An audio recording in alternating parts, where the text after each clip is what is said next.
Bonsoir. Bienvenue à cette séance régulière du Conseil municipal de la Ville de Boisbriand qui se tiendra en vidéoconférence et à laquelle assistent les conseillers et conseillères suivants.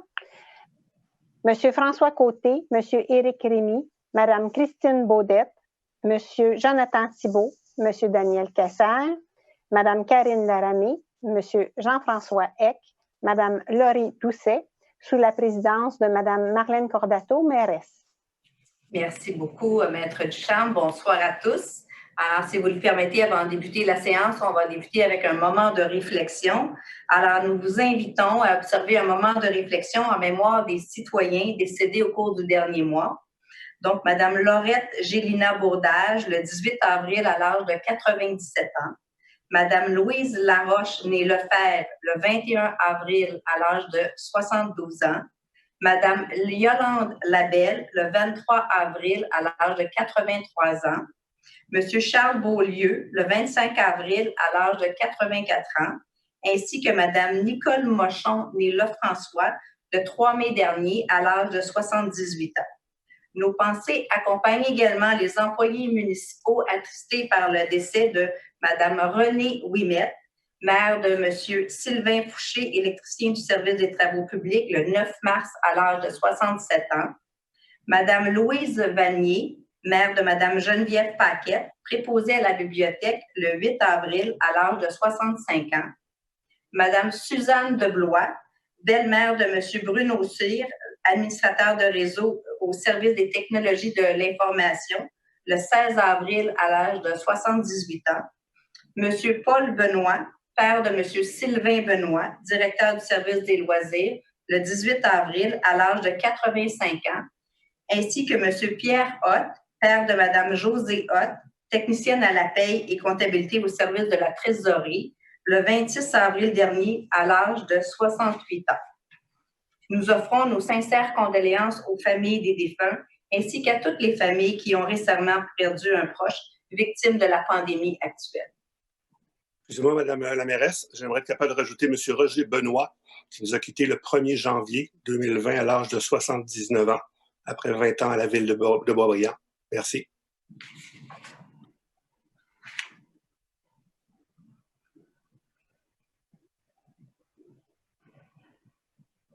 Merci. Alors, avant de débuter la séance du Conseil, j'aimerais vous adresser quelques mots. D'abord, nous en sommes à notre deuxième séance du Conseil sans public et en vidéoconférence pour les élus, dans le respect des consignes de la santé publique à cause de la pandémie de la COVID-19. Je prends quelques minutes pour saluer tous les citoyens de Boisbriand et faire une mise à jour sur l'état de situation. Alors, depuis le 12 mars, nous vivons tous au rythme de la pandémie de la COVID-19, avec ses soubresauts, nos inquiétudes et bien des questions auxquelles personne n'a encore trouvé de réponse. Mais nous gardons espoir. Les plus récents chiffres font état de 150 cas testés positifs à Boisbriand, dont la moitié, 72 plus précisément, étaient dans la communauté juive assidique. En date du 30 avril, la MRC Thérèse de Blainville, qui est composée de 7 villes, comptait 584 cas. Il y en a 1517 dans les Laurentides et notre région se classe 5e parmi les 18 régions du Québec, donc la 5e de la communauté métropolitaine de Montréal. Boisbriand fait partie de la CMM, donc la communauté métropolitaine de Montréal. Le déconfinement des commerces et des industries qui était initialement prévu pour le 11 mai a été repoussé au 18 mai par le premier ministre hier. Ce sont donc les indications pour le Grand Montréal ou le Montréal métropolitain qui s'appliquent pour notre ville. Alors, quand on parle dans les conférences de presse ou dans les médias du Montréal, du Grand Montréal, du Montréal métropolitain, de la communauté métropolitaine de Montréal, ça inclut la ville de Boisbriand. Et je sais que ça mêle les gens parce qu'on est aussi dans la région des Laurentides, mais il faut faire une distinction. Alors donc, malgré la fermeture des bâtiments municipaux depuis le 13 mars et le télétravail de nos employés depuis le 25 mars, tous les services demeurent accessibles à nos citoyens par téléphone et par courriel. Pour des raisons bien évidentes de santé publique, l'accès aux modules de jeu, aux plateaux sportifs et aux parcs canins demeure fermé jusqu'à nouvel ordre. Dans ce contexte, et en vertu des directives de la santé publique, La Ville de Boisbriand a aussi été contrainte d'annuler les activités et les événements estivaux qui étaient prévus, et ça jusqu'au 31 août. Donc, la Journée de l'environnement, la Fête nationale, tous les spectacles prévus dans le cadre des Beaux Lundis et du festival Un air d'ici et d'ailleurs n'auront pas lieu. Je suis déçue comme vous l'êtes sûrement. Nos rencontres vont nous manquer, notre parc va nous manquer, ces spectacles-là vont nous manquer. Mais ça ne veut pas dire qu'il ne se passera rien à Boisbriand cet été. La culture va se déployer par d'autres façons, tout aussi créatives qu'inédites. En musique, personnages ambulants, chars allégoriques, tam-tam. Les propositions de l'équipe du service des loisirs sont nombreuses. Je ne les connais pas encore, mais j'ai bien hâte de les découvrir, tout comme vous. Je les apprends ce soir. Alors, les détails vont être dévoilés en temps et lieu par le service des loisirs sur le site Internet de la Ville et la page Facebook. Et on peut faire le pari que malgré les mesures de distanciation qui sont en vigueur, l'été à Boisbriand aura quand même son lot de petites douceurs. Aussi, on garde espoir de pouvoir tenir plus tard cet été la journée famille active et à l'automne le Skate Fest. Alors, les décisions seront bien évidemment prises en fonction des directives de la santé publique et ce sont les prochaines semaines qui nous permettront de mieux évaluer cette possibilité. À ce jour, la Ville est en attente de directives claires concernant la tenue des activités sportives, qu'elles soient collectives ou individuelles, comme le soccer, le baseball, la pétanque et le tennis, entre autres, ainsi que l'utilisation des plateaux sportifs et la piscine municipale. On devrait en savoir davantage dans les prochains jours. Même chose pour la programmation des camps de jour. L'inscription débute ce soir. Notre intention est de pouvoir offrir les camps de jour aux enfants de Boisbriand cet été en respect des mesures de distanciation. Si la directive devait être différente par le gouvernement, la Ville remboursera intégralement toutes les inscriptions. Vous savez que ce n'est pas la Ville qui prend ces décisions-là, ce sont les directives du gouvernement et la Ville suit les recommandations qui sont émises. Le Conseil municipal a aussi autorisé le report des dates d'échéance des taxes municipales et la suspension des intérêts. Ce qui veut dire que les citoyens ont la possibilité de reporter les versements du 5 mai, donc aujourd'hui, et celui du 3 août, de 2 mois, c'est-à-dire pour le 6 juillet et le 5 octobre prochain.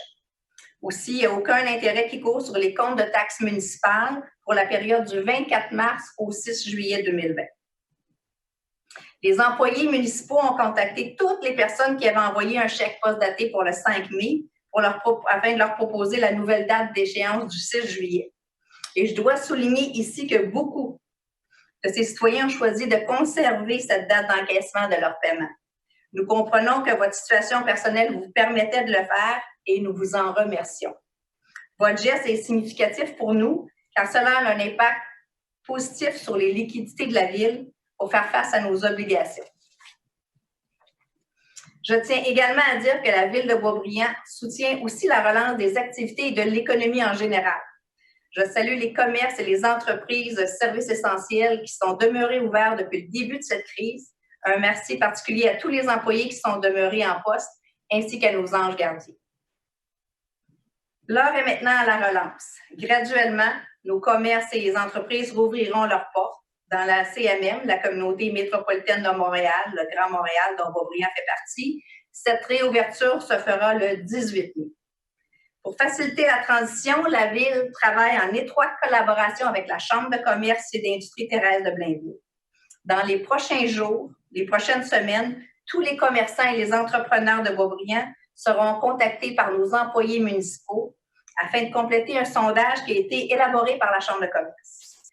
Ces réponses vont nous permettre de connaître leurs besoins et de les diriger vers les bonnes ressources pour leur permettre et pour faciliter aussi la relance de leurs opérations respectives. Finalement, un comité de relance formé d'employés municipaux de différents services a été mis sur pied pour établir les mesures qui vont devoir être mises en place par la Ville pour le retour éventuel des employés municipaux. Des mesures qui vont assurer la protection non seulement de nos employés, mais aussi celle de nos citoyens.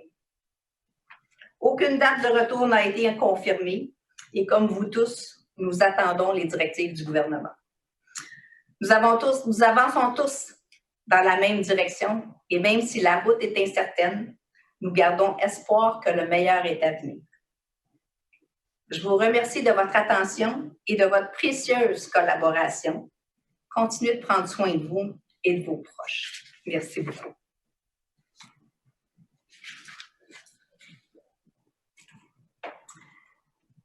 Alors, nous allons débuter avec l'ordre du jour et j'aurais besoin d'un proposeur pour l'ordre du jour, M. Côté. Oui, je propose l'ordre du jour tel que présenté avec quelques modifications qui seront mentionnées en 3 et en 4, je crois. Pas des modifications, mais on va en parler au point 3 et au point 4. Et c'est appuyé par M. Rémy. Vous appuyez, M. Rémy? Excusez-moi. Oui, j'appuie. Excellent, merci. Alors, on va passer à la période de questions des citoyens. Donc, sur notre site web ainsi que la page Facebook, on a mis un formulaire en ligne pour pouvoir recevoir les questions des citoyens. On en a eu quelques-unes. Alors, je vais vous faire état des questions que nous avons reçues. D'abord, nous avons un M. Gaétan Charette qui nous a envoyé 2 questions.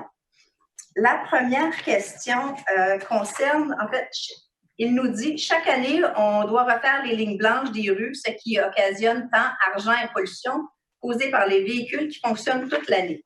Pourrait-on utiliser une peinture durable comme sur nos autoroutes? » Bien, on a posé la question à nos services. C'est une question en fait, je vous dirais, M. Charette, qui est posée à nos services municipaux à chaque fois qu'il y a un nouveau conseil municipal qui entre en poste. Les autoroutes utilisent un marquage qui est à l'époxy. Nous, on fait les travaux à l'interne avec nos équipes. D'abord parce que c'est beaucoup plus économique pour nous. C'est presque 3 fois moins dispendieux pour nous. Et notre équipement ne nous permet pas d'utiliser ce type de peinture-là à l'époxy. Alors, c'est un choix qui a été fait par le service des travaux publics et qui convient toujours pour l'instant à la ville de Boisbriand, mais on comprend votre question. Elle est souvent posée à l'intérieur du conseil municipal. Alors, merci beaucoup pour cette première question. Votre deuxième question, toujours M. Charette, c'est concernant les pistes cyclables ou piétonnes sur Franc-Bourgeois qui donnent accès à Grande Allée. Elles sont constamment utilisées par des véhicules de livraison, de déménagement et même des véhicules personnels. Pourrait-on interdire l'accès par des blocs de béton semblables à celui qui est situé entre le 1600 et le 1700 des Franc-Bourgeois à Boisbriand? On ne peut pas utiliser des blocs de béton à cet endroit-là parce qu'on a besoin d'avoir ces accès-là soit dégagés au cas où il y aurait une intervention nécessaire par le service de sécurité incendie. Mais ce qu'on va faire, par exemple, c'est poser des balises comme on a au centre des sentiers, comme on a un peu partout lorsqu'il y a des pistes cyclables qui vont croiser une artère principale. Donc, des balises au centre des sentiers avec des écriteaux pour interdire aux véhicules de passer. Alors, ça va être fait par nos services, ça a été noté. Alors, merci beaucoup, M. Charette, pour vos questions.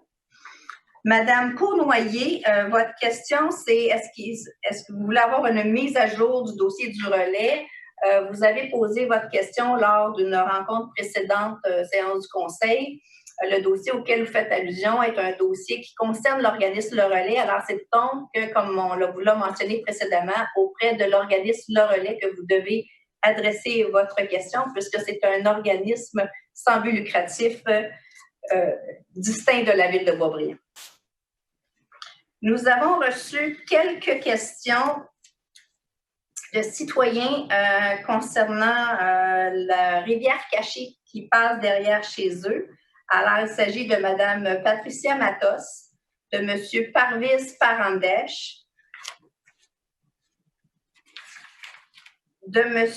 Negov et de M. René Caron. Alors, vos préoccupations concernent la fluidité de la rivière cachée et les terrains des citoyens qui donnent sur la rivière cachée, donc l'entretien de la rivière, l'érosion de vos terrains. Comme mentionné précédemment à quelques citoyens qui avaient déjà communiqué avec moi ce sujet-là, le directeur général va rencontrer les services concernés.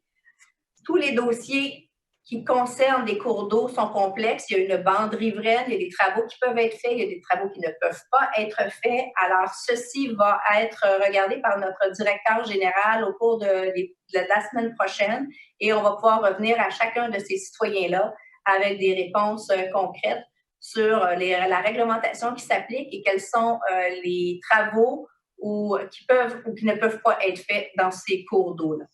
Alors, voilà pour les 4 citoyens. On a également une question de M. Nadeau qui concerne la rue Papineau. Alors, 2 questions. D'abord, concernant un espace vacant qui est entre les rangées des maisons qui a été réservé pour l'aménagement d'un parc. De savoir quelle est la responsabilité de la Ville de Boisbriand relativement à l'aménagement du parc, notamment en matière du choix des végétaux, des installations et de l'éclairage. Et subsidiairement, est-ce que la Ville a approuvé un plan d'aménagement qui aurait été présenté par Habitation Trigone?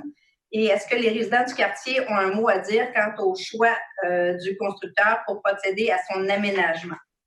Alors, donc, pour la première question, dans le cas au niveau de l'aménagement paysager, d'abord, quand il y a une construction neuve, le plan d'aménagement paysager doit être déposé en même temps. Alors donc, lorsque c'est approuvé, le plan est déjà approuvé. Ce ne sont donc pas les citoyens qui vont déterminer le type de végétaux, mais c'est notre service de l'environnement qui fait ce travail-là avec le service d'urbanisme.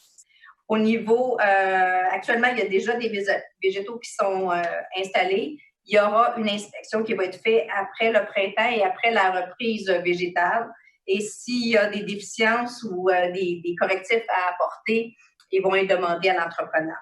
Pour ce qui est de l'aménagement des parcs, c'est une collaboration entre le service de l'urbanisme, le service des travaux publics et du génie, le service du génie et le service des loisirs également.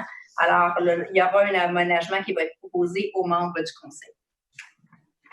Vous aviez une deuxième question concernant la vitesse sur la rue Papineau qui est fixée à 40 km/h, tandis qu'elle est de 30 km/h pour les rues avoisinantes comme Provencher et Curé-Boivin. Compte tenu que plusieurs familles habitent les nouvelles maisons depuis l'automne 2019, le nombre élevé de jeunes enfants dans le secteur, à quelle date la limite de vitesse pourrait-elle être modifiée, pourrait être harmonisée avec celle des autres rues pour être fixée à 30 km/h? Alors, cette question 2, là, on pourrait la transmettre au comité de sécurité routière qui fait l'analyse de ces demandes-là et qui ensuite peut faire une recommandation au conseil. Alors, on va la transmettre au comité de sécurité routière pour qu'il puisse l'analyser à bonne et due forme. Alors, merci beaucoup, M. Nadeau, pour vos questions.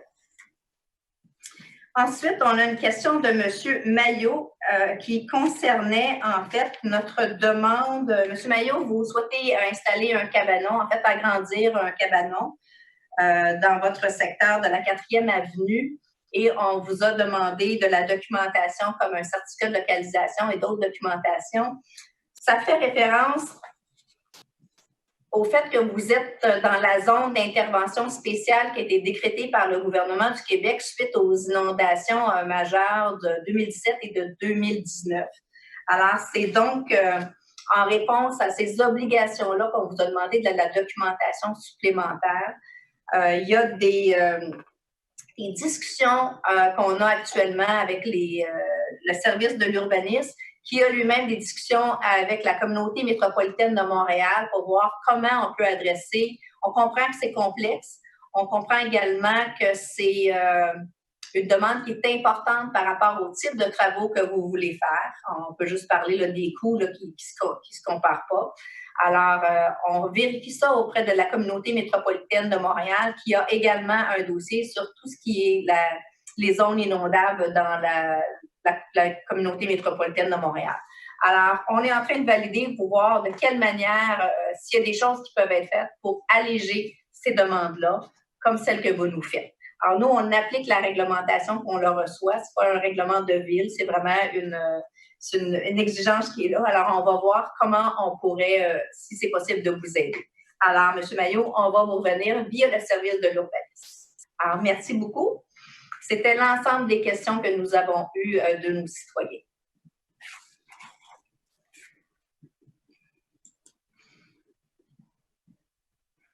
Alors, au point 3,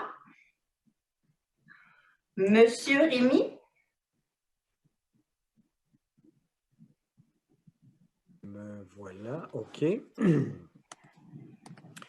Alors, on parle du point 3, reconsidération de la résolution 2020-04-150. On parle de la politique sur l'encadrement des processus d'interaction et de communication entre les membres du Conseil et les fonctionnaires, modification du paragraphe 4. Donc, on parle de reconsidération de la résolution 2020-04-150 adoptée le 7 avril 2020, ayant trait à la modification du paragraphe 4 de la politique sur l'encadrement de processus d'interaction et de communication entre les membres du Conseil et les fonctionnaires. Alors, la proposition, c'est de ne pas approuver cette résolution-là, puisqu'on va en rediscuter au cours du mois de mai, une rencontre ayant déjà été fixée à ce sujet-là. Alors, vous le proposez, M. Rémy, c'est bien ça? Bien ça. Et Mme Baudette, est-ce que vous approuvez? Je l'approuve. Merci. Mme Baudette, en 4. On parle de reconsidération de la résolution 2020-04-185, l'organigramme de la ville mise à jour. Reconsidération de la résolution 2020-04-185, adoptée le 7 avril 2020, ayant trait à la modification de l'organigramme de la ville. C'était relié au même avec l'autre point, donc c'était la même chose. On va la retravailler et la redéposer le mois prochain. Alors, c'est proposé par Mme Baudette, appuyé par M. Thibault. Je l'appuie. Merci. Monsieur Kayser et Mme Laramie pour les 2 dérogations, s'il vous plaît. Alors, qui va présenter la dérogation au point numéro 5? Mme Laramie. Donc.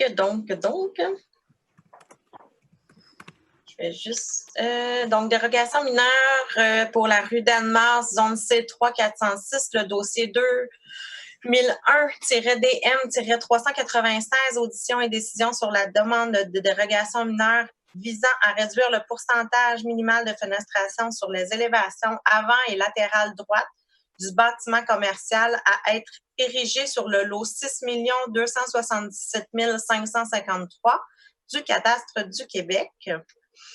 Et la recommandation va comme suit. Donc, attendu que le rapport d'analyse préparé par le service d'urbanisme est joint à la présente, considérant que la demande de dérogation mineure a pour but de réduire le pourcentage de fenestration en façade sur la rue pour un futur hôtel dans le secteur commercial du Faubourg Boisbriand, considérant que l'élévation latérale droite donne en grande partie sur une cage d'escalier à l'intérieur, considérant que l'élévation avant comporte une grande portion de fenestration malgré la réduction de 1%, considérant que ladite dérogation mineure n'aurait pas pour effet de causer préjudice à la jouissance du droit de propriété des propriétaires voisins, considérant que cette demande de dérogation mineure a été reportée à la séance du 5 mai, donc ce soir, en raison de la pandémie. Un avis public avait été aussi publié le 15 avril 2020. Donc, la recommandation du service d'urbanisme est d'autoriser, conformément à la recommandation du service d'urbanisme en date du 5 février 2020, d'autoriser la dérogation mineure, soit réduire le pourcentage minimal de fenestration à 9% sur la façade élévation droite, donnant sur la rue d'Anne-Mars, représentant une dérogation de 16%, soit 64% inférieure à la norme minimale de 25% prescrite au règlement RV 1441 sur le zonage. Réduire le pourcentage minimal de fenestration à 24% sur la façade élévation avant, donnant sur la rue d'Anne-Mars, représentant une dérogation de 1%, soit 4% inférieure à la norme minimale de 25% prescrite au règlement sur le zonage. Alors, c'est proposé par Mme Laramie, appuyé par M. Kayser. Ben, oui, puis en fait, il y a ici, vu que en raison de la pandémie, le remplacement de la procédure au niveau des questions qui aurait dû se faire de façon verbale à la séance du Conseil a été remplacé par une façon écrite, comme l'a mentionné Mme la greffière. Donc, et nous avions reçu aucun commentaire là, sur ce sujet. Excellent. Alors, c'est proposé par Mme Laramée. Je ne vois et je n'entends pas M. Kayser. Alors, je demanderai à M. Thibault d'appuyer. Je l'appuie. Merci. Mme Laramée encore. Oui, avec le 6, s'il vous plaît. Oui. Donc, dans 6, Excusez-moi, est-ce que M. Kayser a quitté?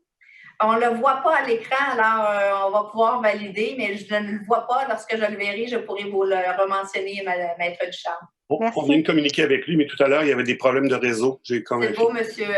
Côté, effectivement, on a tout ça en note. Merci. Alors, vous pouvez continuer, Mme Laramée. Parfait. Donc, en 6, on parle ici d'une dérogation mineure concernant le 16 rue Fortin, la zone R1 210, le dossier 2002 DM-400. Audition et décision sur la demande de dérogation mineure visant à réduire les marges de recul arrière et latérale droite entre le garage détaché et la ligne de l'eau. Donc, on va comme suit dans la recommandation. Donc, le service d'urbanisme, en date du 17 mars 2020, s'est penché sur la question, considérant que la demande de dérogation mineure a pour but de régulariser la marge arrière et latérale droite du garage détaché situé en cour arrière au 16 rue Fortin, considérant que cette dérogation est nécessaire afin de conclure une transaction immobilière, considérant qu'un permis de construction pour le garage détaché a été délivré le 29 juillet 1998, conformément au règlement RV 753 sur le zonage, considérant que la dite dérogation mineure n'aurait pas pour effet de causer préjudice à la jouissance du droit de propriété des propriétaires voisins, considérant qu'un avis public a été publié le 15 avril 2020. Il est recommandé par le service d'urbanisme de réduire la marge de recul arrière entre le garage détaché et la ligne de l'eau à 1,93 mètres, représentant une dérogation de 0,07 mètres, soit 3,5 % inférieure à la marge minimale de 2 mètres prescrite au règlement RV 1441 sur le zonage pour les constructions accessoires, ainsi que réduire la marge de recul latérale droite entre le garage détaché et la ligne de l'eau à 1,05 mètres, représentant une dérogation de 0,15 mètres, soit 12,5 % inférieure à la marge minimale de 1,20 mètres prescrite au règlement RV 1441 sur le zonage pour les constructions accessoires. Encore là, étant donné la pandémie, c'est le même processus qui a été établi plutôt que les questions verbales en conseil. C'était un processus formulaire écrit et aucun commentaire n'avait été reçu. Merci. Alors, c'est donc proposé par Mme Laramée, appuyé par M. Eck.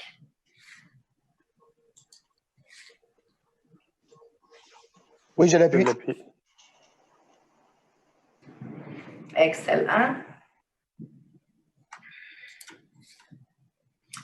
M. Kayser est de retour.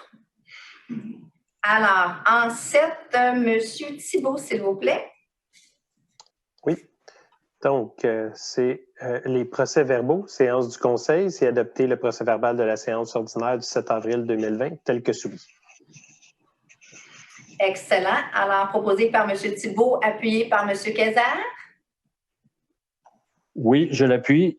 Merci beaucoup, M. Kayser. En 8, M. Kayser, et je vais devoir à chaque point, j'ai quelque chose à ajouter. OK, donc on rentre dans la section règlement. Adoption de règlement. Adoption des règlements suivants. En A, le règlement RV 1355-2-13, modifiant diverses dispositions du règlement RV 1355-2 sur la qualité de vie. Ah, merci. Il s'agit des modifications concernant l'horaire d'arrosage qui a été modifié, qui a été publié. Ça concerne surtout l'arrosage automatique et mécanique. Le contrôle de l'herbe haute, l'abattage, l'interdiction de fumer. Alors, c'est ce qu'on a modifié dans notre règlement de qualité de vie. En B, le règlement RV 1522-6, modifiant le règlement RV 1522 sur la perception des taxes foncières municipales et autres compensations. Alors donc, c'est le report de l'échéance de taxes du mois de mai pour le 6 juillet et celle du mois d'août qui est reportée au 5 octobre. Et c'est aussi donc le pourcentage d'intérêt qui est à 0 pour la période du 24 mars au 6 juillet. Et enfin, en C, le règlement RV 1680 sur les districts électoraux. Alors, c'est le règlement qui a pour objet la délimitation et la domination des districts électoraux pour la prochaine élection de 2021 et toute élection partielle, oui, jusqu'à 2025. Maître Ducharme. Oui, je dois dire que nous n'avons reçu aucun commentaire ni opposition suite à l'avis public qui a paru après l'adoption du projet de règlement. Donc, actuellement, le règlement sera envoyé à la Commission municipale de la représentativité avant d'entrer en vigueur. Merci beaucoup, Maître Ducharme. Et c'est une obligation pour les conseils municipaux de procéder à cette délimitation-là à cette période-ci de l'année, de chaque année qui précède une élection, pour se conformer à la loi sur les élections municipales et les référendums. Alors, c'était proposé par M. Kayser, appuyé par Mme Laramie. Oui, je l'appuie. Merci beaucoup. Madame Laramie, en 9, je vais devoir aussi avoir des petites choses à ajouter. D'accord. Donc, en 9, on parle des dépôts et avis de motion. Donc, dépôts et avis de motion pour l'adoption future des règlements suivants. En A, règlement RV 1684 décrétant des travaux de mise à niveau du poste de pompage Ambroise Lafortune et un emprunt à cette fin. Alors, c'est un montant de 530 000 sur un terme de 10 ans pour 100% à l'ensemble des citoyens. Parfait. Donc, en B, le règlement RV 1685 décrétant des travaux de réfection de la toiture de la bibliothèque municipale et un emprunt à cette fin. Alors, un emprunt de 300 000 une période de 10 ans, 100% à l'ensemble des citoyens. Je le propose. Alors, l'avis de motion est donné par Mme Laramie. Merci. Monsieur Eck, en 10. On entre dans la section administration-finances, donc en 10 au point A, prendre acte du dépôt de la liste des autorisations de dépenses pour la période du 13 mars au 8 avril 2020. En B, prendre acte du dépôt par la trésorière du sommaire mensuel des déboursés pour la période du 1er au 31 mars 2020. Et en C, accepter la liste des certificats de paiement tels que préparés par le service du génie en date du 16 avril 2020, révisé par le service de la trésorerie le 20 avril 2020, montrant un total de 182 159,39 et en autoriser le paiement. Je le propose. Alors, c'est proposé par M. Eck, appuyé par Mme Doucet. Oui, je l'appuie. Merci. Mme Doucet, en 11. Alors, c'est les travaux municipaux et appropriation d'une partie du surplus libre accumulé. Décréter les travaux municipaux et projets suivants et autoriser l'appropriation d'une partie du surplus libre accumulé de la façon suivante. En A, 110 000 $ pour des travaux de remplacement de 2 unités de climatisation sur le toit de l'hôtel de ville. Et en B, un maximum de 200 000 $ pour le paiement des coûts excédentaires engendrés par des travaux contingents au cours de l'exécution des travaux prévus au règlement RV 1643, décrétant les travaux de réaménagement du bâtiment situé au 305 chemin de la Grande Côte. Alors, c'est proposé par Mme Doucet, appuyé par M. Côté. Oui, je l'appuie. Merci. M. Côté, en 12. Soumission, exploitation de l'usine d'épuration, de 2 stations de distribution d'eau potable et de 10 stations de pompage des eaux usées, ainsi que le suivi de l'échantillonnage industriel au contrat 2019-1722, accusé réception du procès-verbal d'ouverture des soumissions et adjudication du contrat. Je le propose. Alors, c'est Maître Ducharme.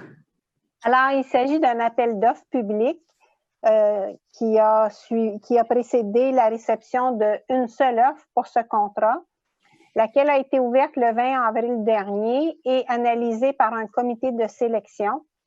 Alors, le directeur du service du génie vous recommande d'accepter l'option 3 de l'offre de Simo Management Incorporé au montant de 4 487 228,48 $, toutes taxes incluses, couvrant la période du 1er juin 2020 au 31 mai 2025 celle-ci ayant obtenu le pointage intérimaire nécessaire et étant également la seule soumission conforme reçue.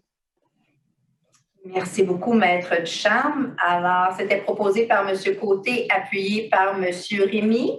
Oui, j'appuie.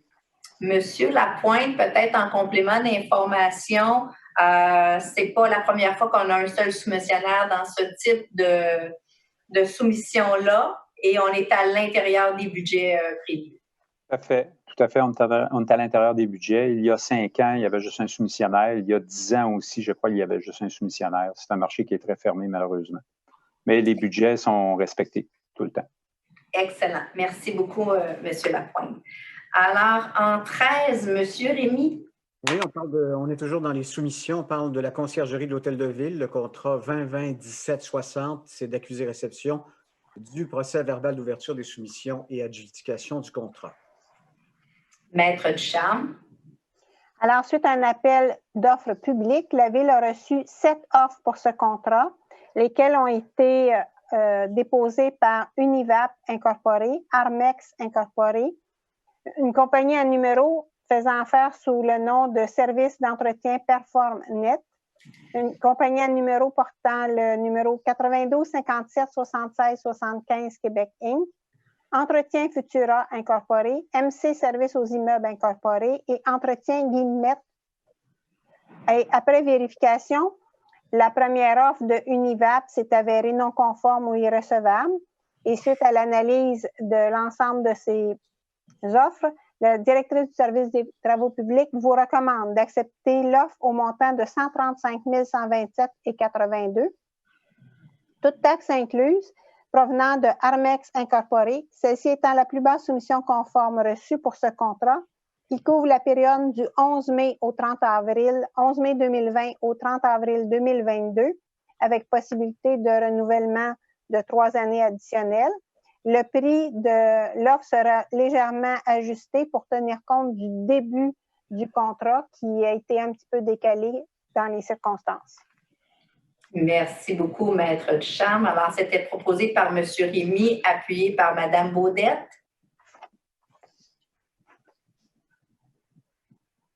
Oui, je l'appuie. Excellent. Alors, c'est un dossier dans lequel, quand même, on a eu 7 soumissionnaires et on est un peu en bas de notre estimé budgétaire. Alors, c'est une excellente nouvelle. En 14, Mme Baudette. On parle de soumission conciergerie des ateliers municipaux du Centre culturel du Chalet Pèlerin et de la pépinière municipale, le contrat 2020-1761, accusé-réception du procès verbal et d'ouverture des soumissions et adjudication du contrat. Maître Ducharme. Il s'agit également d'un appel d'offres public pour lequel la Ville a reçu 6 offres, lesquelles ont été ouvertes le 20 avril dernier et déposées par, je vous les nomme, Armex Incorporé, une compagnie à numéro faisant affaire sous le nom de Service d'entretien PerformNet, Univap Incorporé, 92 57 76 75 Québec Incorporé, MC Service aux immeubles Incorporé et Entretien Guillemette. Donc, suite à l'analyse de ces documents, la directrice des travaux publics vous recommande d'accepter l'offre au montant de 143 684,26 $, toutes taxes incluses, provenant de Armex Incorporé, celle-ci étant la plus basse soumission conforme reçue pour ce contrat, couvrant une période de 2 ans selon un calendrier particulier, selon s'il s'agit des ateliers de la pépinière ou encore du centre culturel, et également d'inclure une possibilité de renouvellement de 3 années additionnelles au terme du contrat. Merci beaucoup, Maître Ducharme. Alors, c'était proposé par Mme Baudette, appuyé par M. Kayser. Oui, je l'appuie. Excellent, merci. Alors, c'est un dossier dans lequel on avait également 6 soumissionnaires. On est un peu au-dessus du budget, en bas de moins de 20 000 $, mais dans les 2 dossiers, si on les cumule, on est à l'intérieur des budgets municipaux. Merci. Monsieur Kayser, je vous reviendrai. Je demanderai à Mme Laramé pour le 16 et... attendez, là, je 15. Oui, Mme Laramé pour le 15, s'il vous plaît. Donc, en 15, on tombe dans l'administration générale, le conseil, désignation du maire suppléant. désigné conformément aux dispositions des articles 56 et 57 de la loi sur les cités et villes, le maire suppléant à compter du 6 mai 2020 jusqu'à la désignation de son remplaçant. Donc, je vous laisse... Oui, alors ça va être proposé par Mme Laramée. Je demanderai peut-être à Mme Baudette d'appuyer.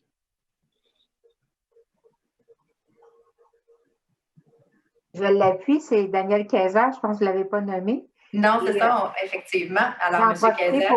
Pour souligner en même temps que c'est son anniversaire ce soir. Bon, alors, ça fait 2 fois. Alors, excellent, merci beaucoup. M. Kaiser, je vais revenir à vous pour le point 16.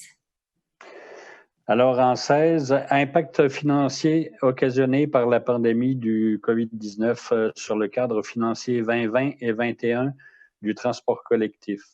C'est réitéré à l'Autorité régionale de transport métropolitain l'urgence de conclure une entente avec le gouvernement du Québec afin que ce dernier s'engage à offrir une aide financière d'urgence aux municipalités compensant entièrement la diminution des revenus et l'augmentation des dépenses en matière de transport collectif entraînées par la pandémie pour l'année 2020. Je le propose. Alors, proposé par M. Kaiser. Mme Laramie, est-ce que vous appuyez? Oui, je l'appuie. Merci beaucoup. Vous comprendrez que avec la pandémie actuellement, le transport collectif qui est financé par les municipalités, les gouvernements du Québec et aussi les usagers. Actuellement, il n'y a pas d'usagers, donc très peu de revenus. Et comme les municipalités, la part du gouvernement, elle est fixe, alors c'est donc la part des municipalités qui est mise à contribution de façon importante et qui pourrait causer des factures, la réception de factures très importantes, puisque le transport collectif, c'est une facture d'1,8 million de dollars pour la ville de Boisbriand. Alors, vous comprendrez que toute augmentation serait très difficile pour, non seulement pour la ville, mais pour l'ensemble de ses citoyens, puisque c'est une facture qui est partagée par l'ensemble de nos contribuables. Alors, c'est important pour nous de demander à la RTM qui gère le transport collectif, les revenus et la planification et l'aide du gouvernement pour qu'on puisse pallier à ce manque financier-là qui est très important et qui va probablement l'être tout aussi, de façon tout aussi importante en 2021. Alors, Mme Laramée, en 17. Oui, donc on tombe dans crise financière provoquée par la pandémie de la COVID-19. Appuyer la Fédération canadienne des municipalités dans sa demande au gouvernement du Canada de fournir aux municipalités canadiennes des fonds de fonctionnement d'urgence d'au moins 10 milliards de dollars. Alors, c'est proposé par Mme Laramée, appuyé par M. Eck. Je l'appuie. Excellent, merci. Alors, vous comprendrez qu'on est dans le même contexte. Il y a des villes pour qui ça va être moins difficile, il y a des villes pour qui ça va être plus difficile et il y a des villes pour qui ça va être très difficile. Il y en a pour lesquelles le problème va se présenter en 2020 et pour d'autres va se présenter en 2021. Alors, on a besoin que les gouvernements soient également au rendez-vous puisque les revenus des municipalités sont comblés principalement par la taxe foncière, donc les contribuables qui vivent des difficultés. On sait que pour les résidentiels, pour certaines personnes, ça peut être difficile, mais pour les commerces et les industries, on va le voir au cours de la reprise et au cours de l'année 2021, 2022, 2023, comment la relance, quels seront les impacts de la relance sur ces entreprises-là. Alors, voilà pourquoi on demande l'aide, on appuie la Fédération canadienne dans sa demande d'aide. Monsieur Eck, en 18. Par d'opposition au projet de loi numéro 40, le PL 40, c'est d'appuyer l'Union des municipalités du Québec, la Communauté métropolitaine de Montréal, la MRC Thérèse de Blainville et demander au gouvernement du Québec de surseoir à sa décision d'obliger les municipalités à céder gracieusement leur terrain pour la construction ou l'agrandissement d'établissements scolaires et de prévoir dans le plan québécois des infrastructures 2020-2029 et dans son prochain budget les sommes nécessaires pour l'acquisition des terrains requis pour la construction ou l'agrandissement de tels établissements. Je le propose. Alors, proposé par M. Eck, appuyé par Mme Doucet. Oui, elle appuie. Excellent, merci. Alors, vous comprendrez que dans ce dossier-là, quand il y a un nouveau développement qui se construit, il n'y a pas de municipalités qui sont en désaccord avec le fait de réserver un terrain pour la construction d'une école pour desservir les nouveaux citoyens. Quand on parle de secteurs qui sont déjà construits et pour lesquels on doit acheter un terrain, comprendrait que quand les gens savent que la ville est obligée de l'acheter, la négociation sur le prix, il n'y a pas beaucoup de place à négociation. Et de même, on a l'obligation d'acheter le terrain pour celui qui est demandé. Alors, il y a on peut négocier avec la commission scolaire, mais au moment où on ne s'entend pas, la commission scolaire va demander un terrain et la ville va devoir l'acheter pour un agrandissement ou pour une nouvelle construction.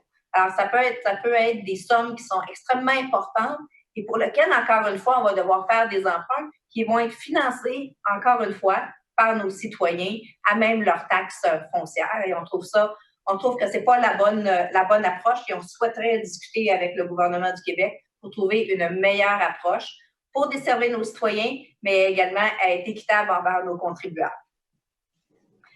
Madame Doucet, en 19, s'il vous plaît. Alors, c'est demande d'autorisation auprès du ministère de l'Environnement et de la lutte contre les changements climatiques. Autoriser la firme HBI Expert Conseil Inc. à présenter une demande au ministère pour des travaux de gestion des eaux pluviales dans le cadre des travaux d'agrandissement d'un bâtiment au 3965 rue Alfred Laliberté. Je le propose. Alors, c'est proposé par Mme Doucet, appuyé par M. Côté. Je l'appuie. Merci. M. Côté, en 20. Numéro 20, entente avec le promoteur pour des travaux municipaux. Autoriser la signature d'une entente avec le promoteur dans le cadre des travaux de prolongement d'égouts sanitaires sur la rue Élisabeth. Je le propose. Alors, c'est proposé par M. Côté, appuyé par M. Rémy. Oui, j'appuie. Excellent. Alors, il s'agit, en fait, c'est un terrain municipal là, qui a été loti pour recevoir de l'eau. On doit faire un prolongement de travaux d'égouts sanitaires sur ce secteur-là. M. Rémy, en 21. On parle d'un mandat au procureur, des travaux sur au 1A rue Collin. Donc, c'est mandaté la firme DHC Avocats afin d'entreprendre des procédures appropriées contre le propriétaire du lot 2 108 271, visant notamment à faire retirer le remblai installé illégalement et tout autre aménagement ou construction dérogatoire. Alors, c'est proposé par M. Rémy, appuyé par Mme Baudette. On ne vous entend pas. On va s'habituer. Oui, je l'appuie. Excellent, merci. Mme Baudette, en 22, s'il vous plaît.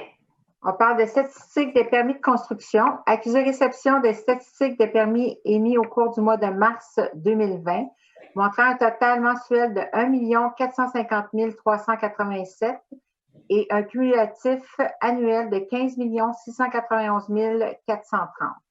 Je le propose. Alors, proposé par Mme Baudette, appuyé par M. Thibault. Je l'appuie. M. Thibault, en 23. Donc, c'est demande d'autorisation de démolition. C'est le 592 chemin de la Grande-Côte. Autoriser le mandataire du projet de la coopérative Harmonie Rive-Gauche à procéder à la démolition du bâtiment situé au 592 chemin de la Grande-Côte, connu sous le nom de l'ancienne Aramis. Je le propose. Alors, c'est proposé par M. Thibault, appuyé par M. Kayser. On ne vous entend pas. Excusez-moi, oui, je l'appuie. Excellent. Alors, pour les citoyens, il n'y a pas de travaux là, avant la mi-juillet là, pour l'instant de planifier. Monsieur Kayser, en 24. On rentre dans la section demande de permis. En A, c'est approbation, permis de construction et concept architectural, résidence unifamiliale Le Lompré, au 96 rue Yvonne Lacroix, zone R1 302. En B, l'approbation, permis de rénovation agrandissement pour le restaurant Fogo au 20 820 chemin de la Côte-Nord, zone I2 481. Et en C, approbation, permis de rénovation par rapport à une toiture, résidence unifamiliale, 71 chemin de l'île de Mai, zone R1 205. Je le propose. Alors, c'est proposé par M. Kayser, appuyé par Mme Laramie. Excusez, oui, je l'appuie. Mon Dieu. Excellent. Mme Laramie, en 25, s'il vous plaît. Oui, donc en 25, on parle de concept d'affichage. En A, approbation conditionnelle au respect des couleurs pour le bâtiment commercial 2250 à 2262, boulevard du Faubourg, la zone C3, 403. En B, approbation bâtiment industriel 1875 à 1905, le boulevard Lionel Bertrand, la zone I1 501. Et en C, approbation bâtiment industriel 89 à 99 pour le boulevard des entreprises, la zone I2 126. Je le propose. Alors, c'est proposé par Mme Laramée, appuyé par M. Eck. Je l'appuie. Merci. M. Eck, en 26. On parle de demande de certificat d'autorisation d'enseigne. C'est une approbation pour chez Meko Sushi et Grillade au 410 Chemin de la Grande-Côte, la zone C2 213. Je le propose. Alors, c'est proposé par M. Eck et appuyé par Mme Doucet. Oui, je l'appuie. Merci. Mme Doucet, en 27. Alors, on rentre dans la section ressources humaines. Embauche. Autoriser l'embauche d'une technicienne au compte payable à temps complet au service de la trésorerie. Alors, il s'agit de Mme Sandra Gouvilla. Alors, c'est proposé par Mme Doucet, appuyé par M. Côté. Je l'appuie. Merci, M. Côté. Et en 28, s'il vous plaît. En 28, lettre d'entente avec le syndicat canadien de la fonction publique. Approuver les projets de lettres d'entente suivants. En A, lettre numéro 55 ayant trait à des mesures temporaires liées au coronavirus COVID-19 SARS-CoV-2 pour les salariés col blanc permanent et les salariés col bleu du service des loisirs pour la période du 14 avril 2020 jusqu'à la fin de la période de paix qui décrète la fin de l'état d'urgence sanitaire et autoriser la signature de tout document donnant effet à la présente. En B, lettre numéro 56 ayant trait à des mesures temporaires liées au coronavirus pour les salariés col bleu du service des travaux publics pour la période du 27 avril 2020 jusqu'à la fin de la période de paie qui décrète la fin de l'état d'urgence sanitaire et autoriser la signature de tout document donnant effet à la présente. En C, lettre numéro 57 ayant trait à la modification de l'article 12.01 A et B, attendu le report de l'échéance de la convention collective au 31 décembre 2021 et autoriser la signature de tout document donnant effet à la présente. Je les propose.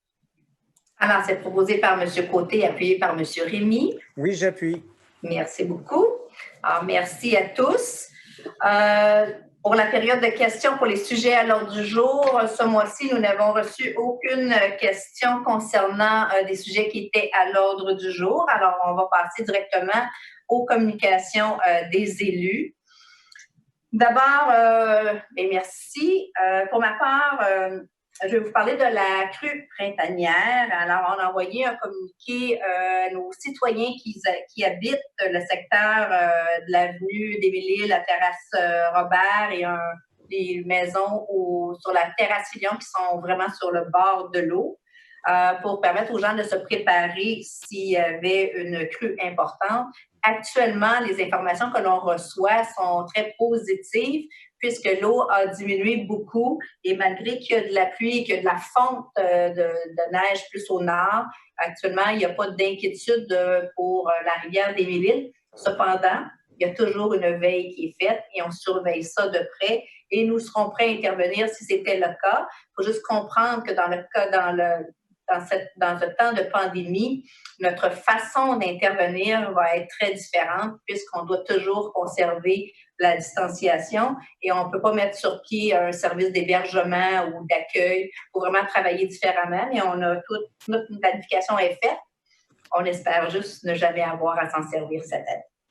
Alors voilà, pour la collecte de sang qui était tenue par Emma Québec dans les locaux de la Maison du citoyen, c'était sur rendez-vous seulement. On visait, l'objectif c'était 115 donneurs par jour hier et aujourd'hui. C'est un objectif qui a été atteint. Alors, on avait plusieurs employés municipaux qui étaient volontaires. Je les remercie beaucoup et je remercie tous les donneurs de leur geste. Les factures pour la taxe d'eau seront envoyées la semaine prochaine. Ceux et celles qui n'ont toujours pas envoyé la lecture de leur compteur d'eau doivent le faire sans tarder par le site Internet de la Ville. Et si vous avez besoin d'aide, vous pouvez communiquer avec le service de la trésorerie et on va vous indiquer comment faire. on a mis en ligne de nouveaux permis. Alors, les permis en ligne actuellement pour la réalisation de certains travaux résidentiels. Donc, on espère que cette nouvelle option numérique-là va faciliter la tâche de nos citoyens pour quand ça va être le temps de planifier des travaux. On a tous les détails sont sur le site Internet et surtout, on espère que ça vous permet de faire vos demandes de permis. Notre slogan à la Ville de Boisbriand, c'est « Au rythme de nos vies ». Alors, on espère que de mettre en ligne différentes options pour vous, ça vous permet justement de faire ça au rythme de votre vie. Alors, la campagne de publicité « J'aime mon voisin » va être lancée encore une fois cette année. Et cette fois-ci, on va s'inspirer de la période que l'on vit. Alors, nos messages vont être en lien avec la pandémie, donc sur la distanciation, sur les rassemblements qui sont interdits, sur le lavage des mains. Alors, ne vous surprenez pas de voir apparaître ça dans notre ville. Ça devrait être au cours des prochains jours, là, la semaine prochaine. Alors voilà, je vais céder la parole à nos membres du conseil. Monsieur Côté, s'il vous plaît. Alors, merci encore une fois. Merci à tous ceux qui nous regardent présentement là, du confort de leur maison, en espérant que bientôt, on sera capable de vous voir directement dans la salle du conseil. En commençant, comme vient de le dire Mme la mairesse, félicitations à tous ceux qui ont donné à Emma Québec. C'est réellement quelque chose qui est très important, surtout dans cette période-ci où les distanciations font qu'il y a peut-être un peu moins de gens qui sont peut-être portés à faire ça. Mais encore une fois, gros merci à tous ceux qui ont participé. Et ceux qui n'ont malheureusement pas pu participer cette semaine, je vous rappelle, comme à toutes les séances, qu'il y a le Centre Globule à Laval qui prend aussi des rendez-vous. Alors, je vous remercie de ces dons-là. Au niveau du COVID, une chose qui est de plus en plus présente, entre autres dans les médias, c'est justement de parler de distanciation physique. Comme je l'ai dit la dernière fois, lors d'événements de ce type-là, le fait d'être socialement proches les uns des autres, je ne parle pas physiquement, je parle d'être capable de parler à des gens, d'être capable d'avoir des liens avec les gens de nos réseaux, devient de plus en plus important. Surtout, là, ça fait quoi, 2 mois et quelques?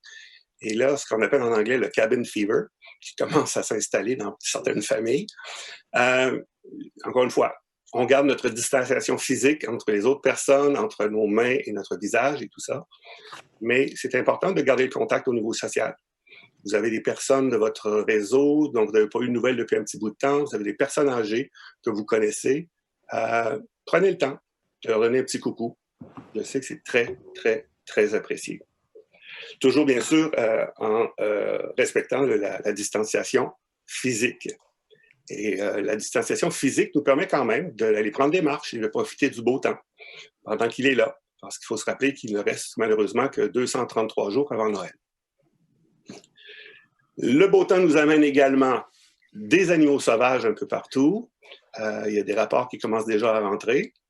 Alors oui, les moufettes et les ratons laveurs et autres peuvent être très jolis de loin, mais lorsqu'ils sont cachés en dessous de notre cabanon ou en dessous de notre perron, c'est un peu moins drôle. La ville, encore une fois, a des services. Je crois qu'il reste encore des cages qui sont disponibles. Il y a des services auxquels vous avez le droit. Informez-vous auprès de la ville et ça nous fera plaisir de vous diriger vers les bons services ou de vous aider directement. Au niveau de la sécurité routière, vous avez pu voir le retour de tout ce qui s'appelle bicyclette, tout ce qui s'appelle skate, tout ce qui s'appelle patin à roues alignées, tout ça. Alors oui, c'est OK, on garde nos distances, mais une autre distance physique qui est très importante à conserver, c'est entre ces gens-là, entre nos bouts de choux et le bumper de votre véhicule. On ouvre les yeux, on fait attention. Les jeunes recommencent à sortir dehors. Ils ont oublié peut-être depuis l'année passée qu'il faut regarder des deux côtés. Alors, merci de pouvoir là, contribuer à les garder en sécurité. Au niveau du comité environnement, présentement, évidemment, les choses sont en attente. Dès que les situations le permettront, on aura des activités à vous proposer. Je rappelle également que le parc du domaine vert est fermé présentement, comme tous les autres parcs officiels. Cependant, il y a plein d'autres endroits où il est possible d'aller prendre une marche et d'aller chercher un peu d'air frais. Au niveau environnement, je vous invite également à consulter le nouveau règlement sur l'arrosage, qui va d'ailleurs être, si ce n'est pas déjà fait, là, sur le site de la Ville, de façon à ce qu'on puisse assurer l'avenir de toute la planète, un coup d'arrosoir à la fois. Sur ce, merci. Soyez sécuritaires, demeurez en santé. Merci. Merci beaucoup, M. Côté. M. Rémy? Merci, Madame la mairesse. Merci à tous ceux qui nous regardent. D'abord, j'aimerais souligner, même si on le fait un peu succinctement, l'anniversaire de notre collègue Daniel Kayser. Bon anniversaire, Daniel. Vous savez, on va entamer bientôt le 2e mois de confinement et on envisage à compter du 18 mai prochain d'amorcer, disons, la phase 1 du déconfinement qui va permettre à beaucoup de gens de retourner à un semblant de vie normale. Et je dis bien semblant parce que jusqu'au moment où on sera vacciné contre cette maladie, on devra garder nos distances et ce, malgré le beau temps et le goût de faire des activités sportives et sociales. Alors, les comportements sanitaires qui nous ont permis donc de limiter les contagions, on les poursuit pour le bien-être de notre ville et bien sûr de notre région. Je ne sais pas si ça vous a fait le même choc que moi, mais le nombre de personnes que l'on mentionnait en début de séance qui sont décédées, moi, je pense, écoutez, je suis élu depuis 2013, je pense que c'est la première fois que j'en ai entendu autant. Je ne sais pas si toutes ces personnes ont succombé à la COVID, mais si c'est le cas, j'aimerais me joindre à la mairesse et à tous les conseillers pour offrir nos plus sincères condoléances à toutes ces personnes-là. Toujours, bien sûr, remercier nos anges qui se dévouent corps et âme, non seulement pour assurer notre approvisionnement, mais pour aussi guérir et accompagner parfois dans la mort toutes ces personnes. Il n'y a pas que des gens âgés. La semaine dernière, il y a une jeune préposée de 30 ans qui est décédée, donc victime de ce virus que nous arriverons, j'espère, un jour à déjouer. Vous savez, la solidarité de nos citoyens est remarquable. D'ailleurs, dans les rues, lors de mes marches, je vois les gens qui respectent la distanciation et qui se saluent en souriant. Écoutez, notre ville est propre, les lignes sont faites. Bravo à nos employés des travaux publics, c'est vraiment beau. Et devant la pandémie, notre ville s'est serré les coudes, imaginez. Elle fait preuve donc d'une générosité qui l'honore et aussi parfois d'une ingéniosité sans pareille. On l'a mentionné encore hier et aujourd'hui, par plusieurs dizaines, il y a des Boisbriannaises et des Boisbriannais, dont moi, entre autres, qui sont venus donner quelque chose qui n'a pas de prix et qui ne s'achète pas. On parle de sang, je dirais même leur bon sang lors de la collecte annuelle d'Emma Québec. En terminant, demain, lorsque vous verrez cette diffusion, je vous demande donc, si jamais vous la voyez très tôt, de ne pas vous pointer. Les résidents et résidentes de l'Office d'habitation de Boisbriand auront droit, imaginez, en direct de leur balcon, à un événement que j'animerai et qui est baptisé Balconville de Boisbriand.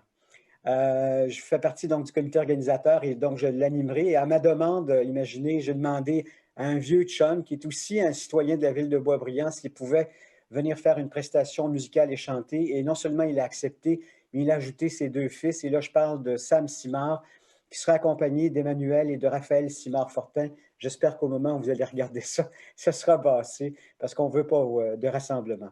Et ils l'ont fait de façon bénévole grâce à cette initiative qui a été amenée de l'avant par la Maison des jeunes Sodoride. Voyez-vous le mélange des genres, l'intergénérationnel, et ça, c'est sous la gouverne de la directrice donc de la Maison des jeunes, Sophie Charbonneau, bien sûr avec l'aide technique de la ville de Boisbriand et d'autres services tels que le service des loisirs.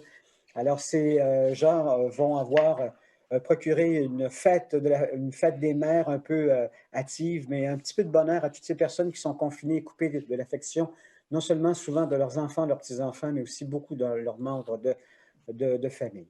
Alors, écoutez, je pense avoir fait le tour. J'aurais pu prendre plus de temps pour soulever d'autres choses qui seraient plus politiques, mais je n'ai pas le goût. Moi, je n'ai pas le goût de voir le point noir sur le grand tableau blanc. J'espère que ce sera la même chose pour mes autres collègues. Je vous souhaite une bonne fin de soirée. Merci d'avoir été à l'écoute. Merci, M. Rémy. Madame Baudette. Bonsoir. Oui, en effet, c'est un beau comité qui a été formé par la Maison des jeunes, tout le comité de la Maison des jeunes et au niveau de plusieurs ressources au niveau de notre MRC, dont aussi la direction générale de l'OH qui a accepté de se joindre à nous pour nous aider à planifier cet événement-là, pour justement faire sentir un petit peu, parce que comme on le sait tous, c'est la fête des mères ce dimanche, et de faire, puis on a beaucoup de mamans à l'OH de Boisbriand, et c'était une façon aussi de le souligner. Et en effet, je suis très fière de savoir que c'est M. Sam Simard qui va être présent. Si jamais vous ne l'avez pas comme ami Facebook, allez le voir. Vous allez pouvoir voir plusieurs des performances qu'ils ont fait en famille depuis le début de la COVID. C'est vraiment très, très bien. Pour ma part, je suis quand même obligée de faire un petit retour sur la dernière séance, tout simplement parce que j'avais deux choix. Je pouvais aller en faisant une motion blanche par rapport à la façon que la séance s'était déroulée au niveau des points d'ordre qui n'avaient pas été respectés. Je voudrais surtout parler au niveau du point 13.2 et au niveau du point 37.1. Dans le chapitre 3, dans le règlement RV 1045, qui est nos règlements de régie interne et des affaires du Conseil municipal des séances publiques, il est bien inscrit au chapitre 3, au point 12. Il est spécifié, un membre ne peut parler qu'une seule fois sur une même proposition. Le proposeur de la motion a cependant le droit de réplique. À chaque fois, M. Rémy n'était pas le proposeur du point et à chaque fois, Mme Cordato a donné à deux reprises la parole à M. Rémy. Vous pourrez, si vous voulez, aller revalider.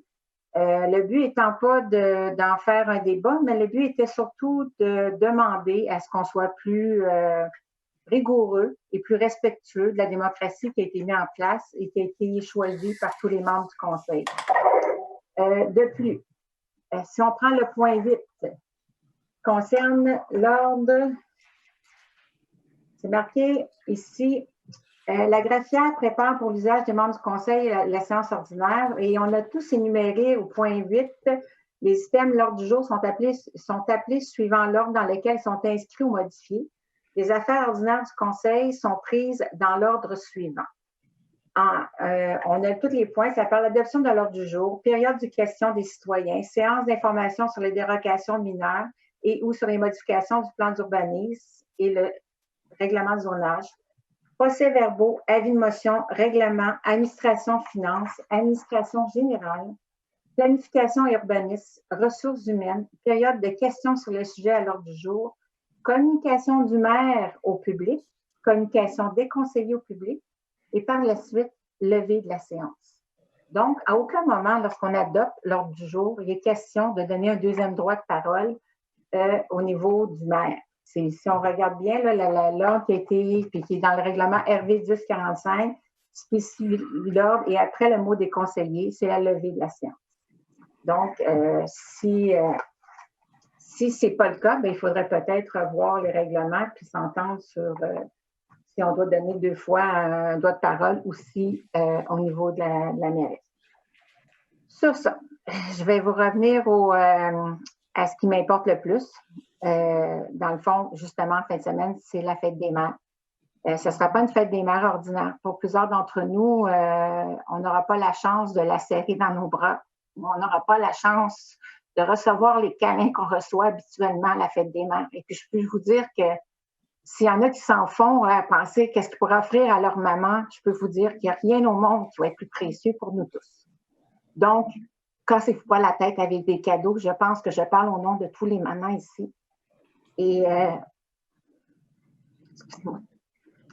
Moi, j'ai ma grande fille qui est à Jonquière avec mes petits-enfants, puis que le papa a un travail qui est impliqué directement dans la COVID. Et donc, elle est seule là-bas avec mes deux petits-enfants. Et je lui lève mon chapeau. Depuis le début, elle fait vraiment... Mon Dieu Seigneur, excusez-moi, je ne pensais pas être aussi émotive, mais je voulais le dire. Je pense que c'est important. Et je voulais souligner parce que pour moi, c'est un peu mon ange et un héros dans le cas de comment elle a fait traverser ça à ses enfants d'une façon extraordinaire. Je sais qu'on a plein de papas et de mamans qui affrontent tout ça avec le plus de sourire possible en faisant traverser, en voulant pas faire passer leur anxiété à leurs enfants pour que ça soit un souvenir qui reste mémorable de famille, de cocon. Puis je vous lève tout mon chapeau à tous ces héros qu'on ne voit pas au quotidien. Dans le fond, je pense que le plus important, c'est ça. Le plus important, c'est de s'assurer qu'on reste tous en santé. Il y a des décisions qui doivent être prises présentement pour les parents de choisir de retourner ou non les enfants à l'école. Certains me posent la question, me demandent mon avis. Moi, tout ce que je veux dire aux papas et aux mamans, on fait tous au meilleur de notre connaissance. Il n'y a pas de mauvaise décision. Prenez-la au meilleur de votre connaissance avec comment vous vous sentez à l'intérieur. Parfois, il vaut mieux peut-être justement de laisser nos enfants à l'école. Puis moi, ce qu'on m'a expliqué, c'est une semaine à la fois que vous devez prendre la décision. Puis peut-être voir comment la situation se passe et la choisir. Parfois, si on est trop anxieux, c'est préférable de les garder aussi à la maison. Fait que donc, suivez votre instinct, peu importe ce que vous allez prendre comme décision, il n'y en a pas de mauvaise. Vous faites tous au mieux de votre connaissance sur le moment avec l'information que vous avez aujourd'hui. Sur ça, bien, je souhaite à toutes les mamans une belle fête des mères. Merci, Mme Baudette. Monsieur Thibault. J'ai presque pleuré, Mme Baudette. C'était très touchant. Donc, bonjour, ces citoyens qui êtes à la maison, qui allez nous écouter peut-être d'un matin avec votre tasse de café ou sur votre heure de dîner. Donc, merci de nous regarder et nous écouter malgré la pandémie. Tout d'abord, je voulais vous faire remarquer les tours de parole effectués ce soir, qui vont s'effectuer du quartier 1 au quartier 8. Et à tous les mois, le tour de rôle va changer. Ce fut une suggestion d'un de mes collègues indépendants. Donc, le point était pour vous faire remarquer que, chers citoyens, il est possible qu'on s'entende et qu'on ait des gentlemen agreements, et ce, sans déchirer notre chemise en public.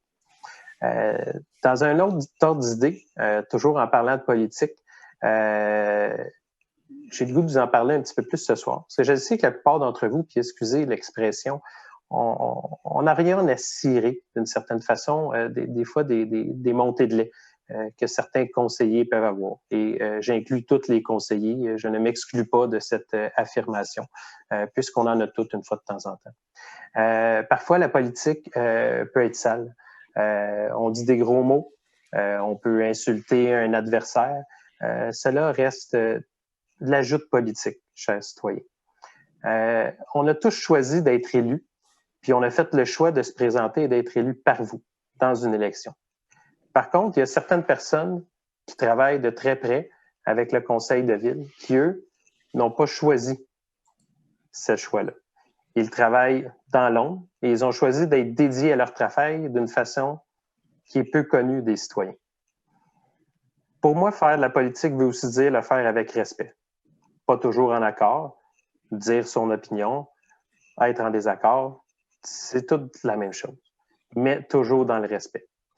Le respect, ça le doit aussi d'être envers nos cadres, nos employés et surtout notre directeur général, qu'il soit là temporairement ou de façon permanente. Nos employés méritent notre plus grand respect et surtout, nous devons, comme élus, de les tenir loin du débat et des commentaires politiques.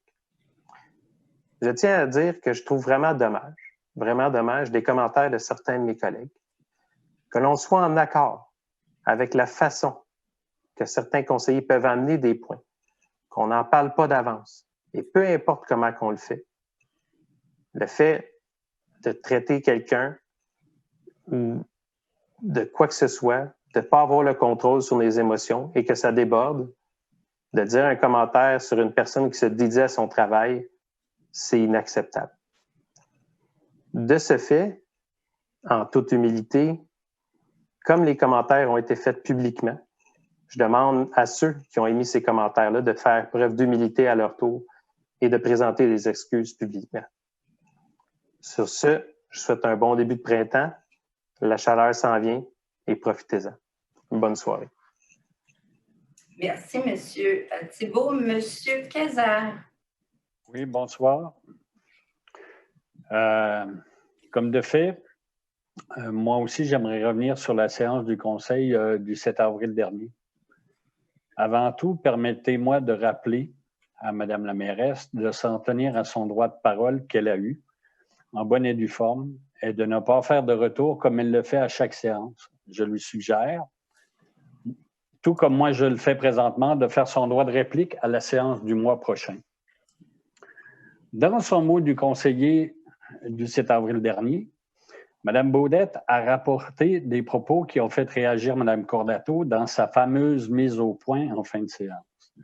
Fameuse mise au point qui, soit dit en passant, ne fait pas partie de la réglementation RV 1045 telle que spécifiée par Mme Baudette tantôt.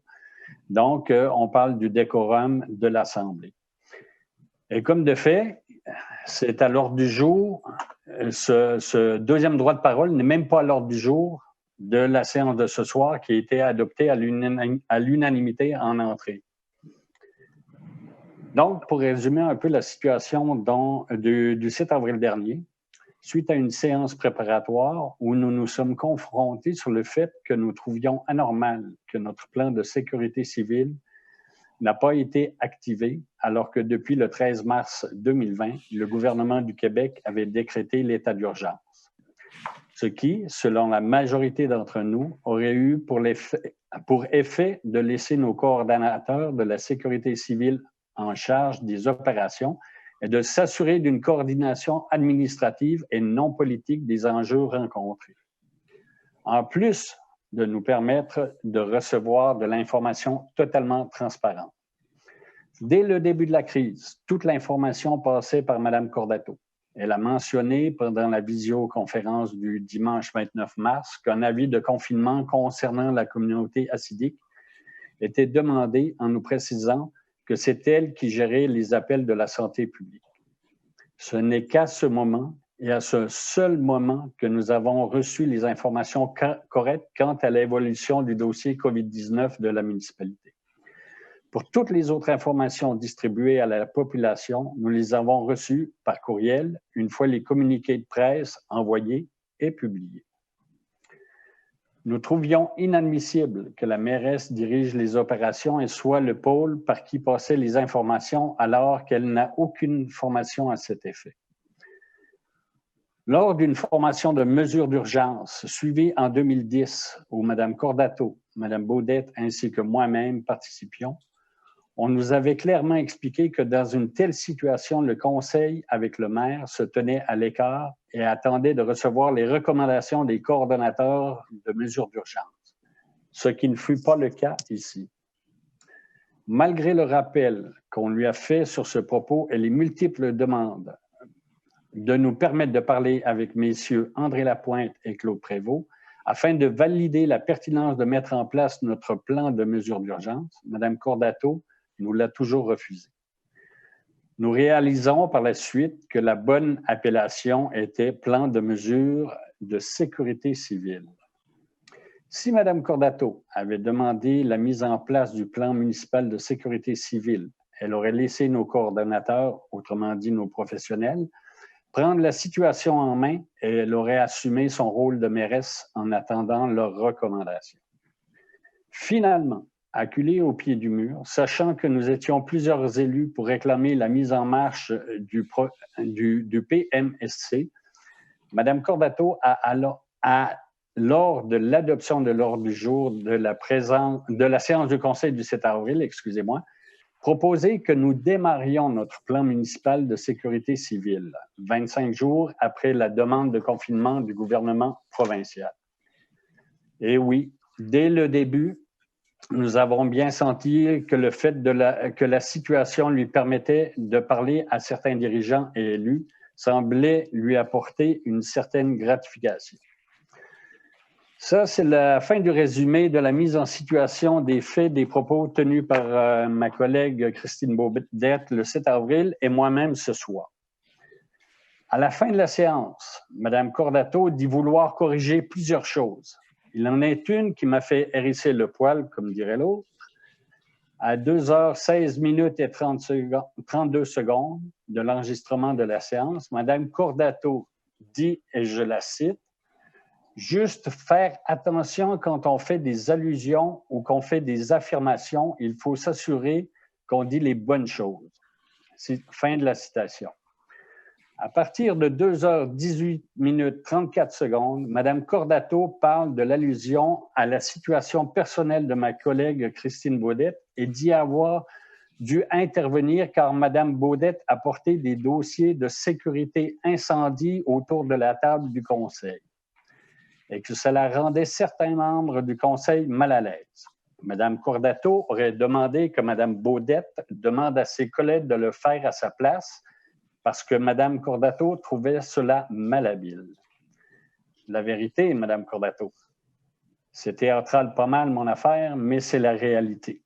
C'est que Mme Baudette n'a jamais, au grand jamais, apporté de dossier de sécurité incendie autour de la table, comme vous le prétendez. Je vous mets au défi de me trouver et de me nommer un seul dossier de la sécurité incendie que Mme Baudette aurait apporté autour de la table. Je me répète, comme vous le disiez, juste faire attention quand on fait des allusions ou qu'on fait des affirmations. Il faut s'assurer qu'on dit les bonnes choses. Depuis le début de sa relation, Mme Baudette a toujours mis une ligne entre sa vie privée et son rôle de conseillère. Pour moi, elle est une vraie professionnelle. Madame Cordato, si vous faites allusion aux interventions de Mme Baudette dans le dossier de la mise en place du plan municipal de sécurité civile, je vous l'accorde, c'est elle-même qui en a fait à plusieurs fois mention et l'a demandé. Mention et demande avec lesquelles j'étais totalement en accord. Nous sommes loin d'un dossier de sécurité incendie. Toutes les interventions que Mme Baudette a pu faire et que vous prétendez être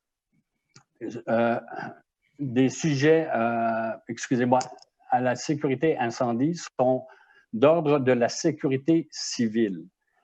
Entre autres, Mme Baudette a parlé de tels dossiers au printemps 2017, en avril 2019 lors du verglas, au printemps 2019 lors des inondations, et enfin, en mars 2020, pour le plan municipal de sécurité civile. Madame Cordato, vous connaissant, vous allez sûrement argumenter sur le fait que le conjoint de Mme Baudette, en plus d'être directeur du service incendie, est un des responsables de la sécurité civile. Certes. Sous la responsabilité du coordonnateur qui est le directeur général, oui, on parle du directeur du service incendie, mais attitré à un rôle de tâche différent du service incendie comme coordonnateur adjoint à la sécurité civile. Donc, en conclusion, je vous demande, Mme Cordato, de vous rétracter à la prochaine séance à votre mot de la mairesse quant aux allusions et aux affirmations faites à l'endroit de Mme Christine Baudette sur le fait qu'elle ait apporté des dossiers du service incendie autour de la table. Toute autre attitude de votre part confirmerait que vos propos avaient un seul but, celui de porter atteinte à la réputation de Mme Christine Baudette. Ça, c'est un mot que j'ai travaillé très fort. Si vous vous souvenez bien, à la dernière séance, j'étais malade. J'ai réécouté la séance et puis j'en revenais pas. Qu'on nous critique, que certains de mes collègues prétendent que nous faisons de la vieille politique. Je leur signifierais juste que Mme Cordato, ça va faire bientôt 20 ans qu'elle est en politique. Donc, il faudrait peut-être se questionner qui fait de la vieille politique. Aussi, dans un autre, ordre d'idée, comme de fait, la fête des mères s'en vient. Moi, à l'inverse de ma collègue Christine, depuis le début du confinement, j'ai la chance de partager mon quotidien avec ma fille, mon gendre et mon petit-fils de manière temporaire. Fait que j'ai deux mamans à fêter. Et puis aussi, Christine, j'ai le gorgoton rempli d'émotions, mais que ce soit n'importe quelle maman présente ce soir, soit en séance du conseil ou les personnes qui vont nous écouter, je ne peux que vous souhaiter une merveilleuse fête remplie d'amour malgré tout. Merci, bonsoir à tous. Merci, M. Kayser. Madame Laramé. Oui, alors, bonsoir à tous. Moi, j'aimerais, en fait, des félicitations à faire en temps de pandémie. J'aimerais tout d'abord féliciter le relais qui remercie spécialement Mme Véronique Bouchard, qui est la directrice du service d'entraide Le Relais, de toute son équipe, que ce soit son équipe permanente qui travaille avec elle ou des bénévoles qui se sont joints à eux pour justement là, changer un petit peu les protocoles et les façons de faire, que ce soit les bénévoles livreurs qui ont dû s'ajouter à cette nouvelle façon de distribuer les denrées. Parce que, en fait, ils arrivent toujours à accomplir une tâche colossale parce qu'il y a de plus en plus à chaque semaine de demandes d'aide alimentaire. Ils se renouvellent constamment aussi et régulièrement afin de respecter les nouvelles normes d'hygiène, les distanciations sociales. Je sais qu'ils sont conjointement avec Moisson Laurentide pour essayer d'un peu de faire les boîtes d'avance, que ce soit un petit peu plus concis, que ce soit plus facile pour eux et pour les bénévoles qui vont livrer. Ils ont une technique avec des feuilles, des numéros de téléphone, tout est validé. Les gens se présentent en voiture, c'est un style pick-up, puis on reçoit une liste, on appelle, on livre, puis c'est sans contact. C'est vraiment ils se sont vraiment virés de bord, puis ils continuent à le faire encore, puis toujours avec le sourire. J'ai aussi, je pense qu'il y a 2 semaines, on a reçu, j'imagine c'était un commanditaire là, qui nous a donné chacun une fleur à tous les bénévoles qui étaient livreurs. J'ai trouvé l'attention vraiment touchante. Et en fait, on le fait toujours pour les bonnes raisons. On le fait pas pour être reconnu, mais c'est toujours flatteur de recevoir une petite tape sur l'épaule et j'ai trouvé que c'était une délicate attention. Donc, j'incite les gens, si jamais ça vous tente de participer ou d'être bénévole, vous pouvez toujours contacter Véronique Bouchard au relais. C'est sûr que j'imagine que, étant donné que la demande est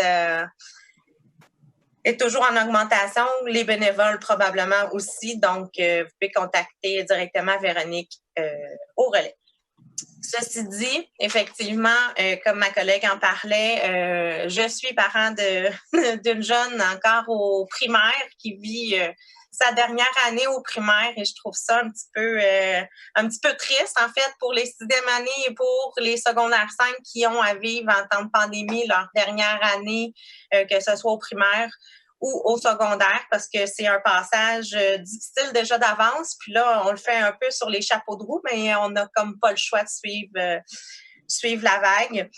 Je veux féliciter tous les professeurs, tous les membres du personnel, que ce soit des gens qui travaillent à la direction, des gens dans les commissions scolaires, autant que le concierge aussi qui est mis en contribution. Ils travaillent d'arrache-pied pour assurer un retour à l'école à nos tout-petits. Tout en jonglant encore eux aussi avec les normes d'hygiène qu'impose cette pandémie. Ils vont au front pour que nos jeunes retrouvent un semblant de vie normale. Donc, on dit bien un semblant de vie normale et sociale parce que ce ne sera pas facile de faire comprendre à nos jeunes qui vont être contents de revoir leurs amis physiquement, de ne pas pouvoir se faire de câlins et qui vont devoir respecter le 2 mètres. Mais je sais et j'ai confiance que les professeurs, dans leur vocation, vont vraiment essayer avec toute la créativité qu'ils ont de rendre ça le moins traumatisant possible pour ces jeunes-là. C'est effectivement un choix très déchirant comme parents. On ne sait pas si on les envoie-tu, on les envoie pas. Une heure on veut, une heure on veut pas. Il n'y a pas de bon ou de mauvais choix, effectivement. C'est un choix personnel. Je pense qu'il doit être respecté de chacun, qu'on les envoie ou non. Donc, c'est sûr qu'en tant que parent, en tant que citoyen, en tant que membre d'une société, j'aimerais que tout le monde soit indulgent, patient et surtout solidaire parce qu'on est tous dans le même bateau.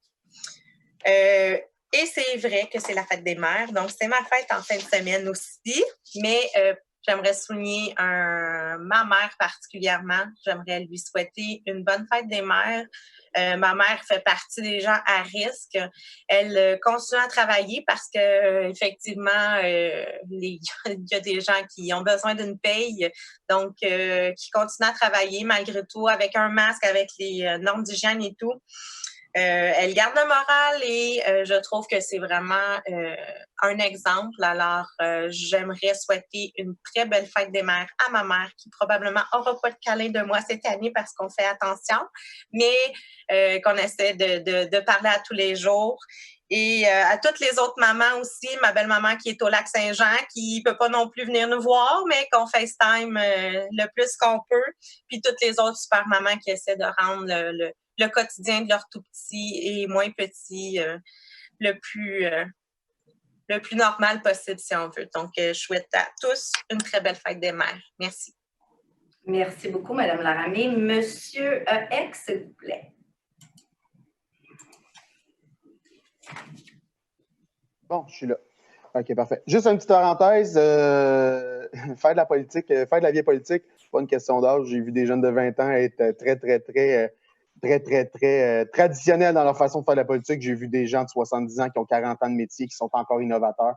Donc, de commencer à dire que la longévité de quelqu'un dans un poste, c'est une question de faire une façon de faire de la politique. Politique, c'est pas de la longévité, c'est un mindset, désolé de l'anglicisme.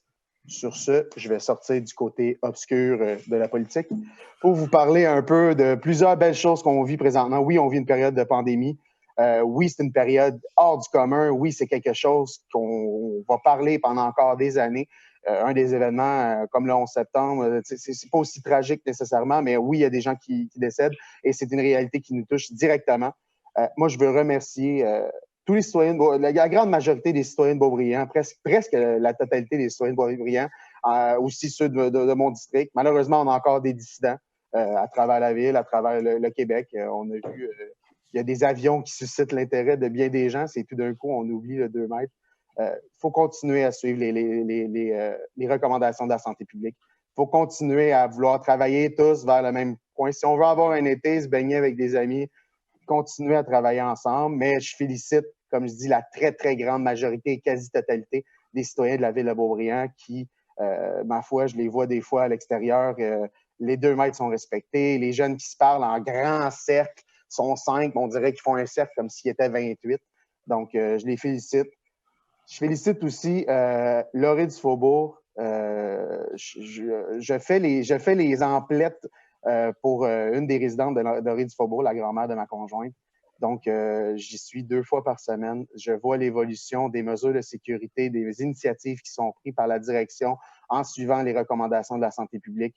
De jour en jour, on voit des nouvelles initiatives, des nouveaux éléments, des nouveaux habillements, des nouveaux outils pour assurer la sécurité et surtout la santé des résidents de Laurie du Faubourg qui, pour eux, c'est beaucoup plus... c'est difficile pour tout ce qu'on vit présentement. Par contre, pour eux, d'être confinés à l'intérieur de leur appartement sans même pouvoir discuter avec des gens à l'intérieur même de leur résidence, et souvent, c'est des gens qui ont choisi de vivre en résidence pour le côté social de la résidence. C'est très difficile.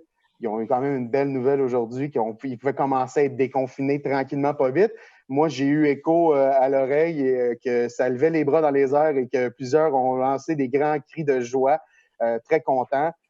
Faut pas non plus penser qu'ils sont plus déconfinés que nous. Ils suivent les mêmes recommandations et même plus strictes.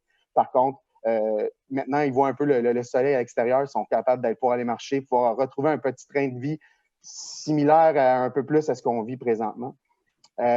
Aussi, je veux faire des très grandes félicitations à la Chambre de commerce d'industrie terrestre de Blainville pour toutes les initiatives qui ont été faites. La Chambre de commerce, c'est un organisme que je côtoie, c'est un cercle de gens d'affaires que je côtoie depuis pratiquement 10 ans, un petit peu moins de 10 ans, à la fois en tant que professionnel, mais nouvellement en tant qu'entrepreneur. Donc, je vois qu'il y a Cynthia Cabis et son équipe très diversifiée. Les gens ont vraiment pris des dossiers en main. Au niveau des communications, ça a été incroyable le soutien qu'ils ont apporté aux gens d'affaires de la région, aux gens d'affaires de Beaubriand. Le comité du RGAB qui siège à l'intérieur de la Chambre de commerce continue de se rencontrer en suivant les recommandations, la distanciation sociale, des rencontres virtuelles. Je sais que la Chambre de commerce continue de faire des infolettes à tous les jours. Dernièrement, ils ont réduit un peu, mais au début, avec toutes les mesures qui sont faites au niveau fédéral et provincial, essayer de démystifier ça, c'est pas toujours évident pour un entrepreneur au niveau comptabilité, au niveau finance. Souvent, il y en a qui c'est des artisans, mais ça leur permet justement d'avoir un peu plus de nouvelles, de pouvoir savoir où aller chercher l'information sans nécessairement se perdre dans les dédales de bureaucratie fédérale et provinciale, parce que pour avoir vérifié un peu les programmes qui étaient en ligne. Je peux vous dire qu'après 20 minutes, tu as le goût de fermer ton ordi puis tu as une diarrhée verbale qui veut sortir et c'est pas nécessairement positif. On retourne au côté obscur de l'entrepreneuriat, je vous dirais. On fait la promotion de l'achat local. Il y a un groupe Facebook avec 1700 abonnés qui fait la promotion de tout ce qui peut se faire, surtout à Beaubriand aussi. On parle des restaurants qui sont ouverts, on parle des initiatives qui sont faites différemment.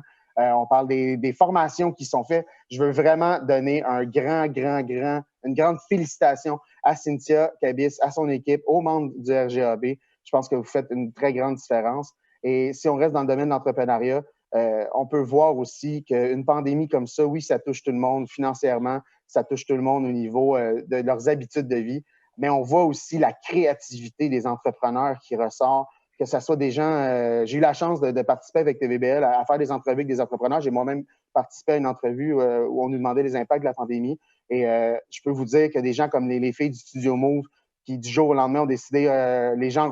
faut qu'ils continuent à prendre soin d'eux, qu'ils continuent à bouger, qu'ils continuent à se garder en forme, ont décidé de lancer Move en ligne, que ce soit les restaurateurs qui ont décidé de commencer à faire des services de livraison ou de take-out pour qu'on puisse continuer d'avoir des excellents repas à la maison, qu'on puisse continuer à avoir un certain plaisir, un côté épicurien, tout en restant quand même confiné à la maison. À un moment donné, Netflix et spaghetti, c'est le fun, mais un petit soirée avec une bouteille de vin ou une bonne bière avec un repas de nos restaurateurs préférés, c'est fantastique. Donc, les gens comme le Fogo, l'Escudo, le Vini Gambini's, tous les restaurants de Beaubriand, je sais que j'en oublie plein, puis je veux pas non plus que vous pensiez, on pense pas à vous. Aussi, les supermarchés, une mention toute spéciale au IGA Faubourg, qui servirait sur un 10 sous, qui a innové de semaine en semaine. Les employés sont toujours souriants. Ils comprennent que c'est pas facile pour tout le monde. Les gens à l'intérieur aussi qui suivent. Donc, j'ai vraiment des grosses félicitations à faire à la communauté de Beaubriand, que ce soit au niveau de la communauté d'affaires, nos aînés. Je considère qu'on fait un excellent travail. Il y a certaines villes qui ont à s'inspirer de ce qui se fait chez nous. C'est sûr que si on veut pointer, comme M. Rémy disait tantôt, le point nord sur le tableau blanc, vous allez en trouver partout. Vous allez en trouver dans toutes les villes, dans toutes les communautés, dans toutes les sphères que vous pouvez imaginer.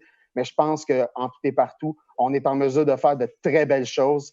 Et à travers ça aussi, il ne faut pas oublier que les employés de la ville, vous ne les voyez peut-être pas, mais ils font un travail colossal dans le background, en télétravail.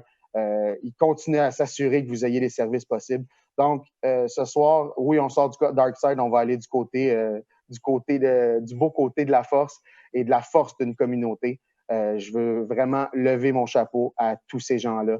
Félicitations, bravo, lâchez pas, puis on continue à travailler ensemble pour s'assurer qu'on puisse profiter d'un été moins normal qu'à d'habitude. La vie va changer, mais on va quand même continuer. On est des aides sociales et ça va nous permettre à tous de continuer de profiter de ces belles installations de cette belle ville qui est Beaubriand. Merci à tous et bonne soirée. Merci beaucoup, M. Eck. Madame Doucet. Bonsoir. Je vais vous dire, quand on passe la dernière, on a le temps de vraiment apprécier les mots de chacun. Puis je veux vraiment dire un gros merci à Daniel Kayser, M. Kayser. Vos paroles étaient senties, puis j'apprécie exactement, puis je joins vraiment ma voix à tout ce que vous avez dit. Alors, merci.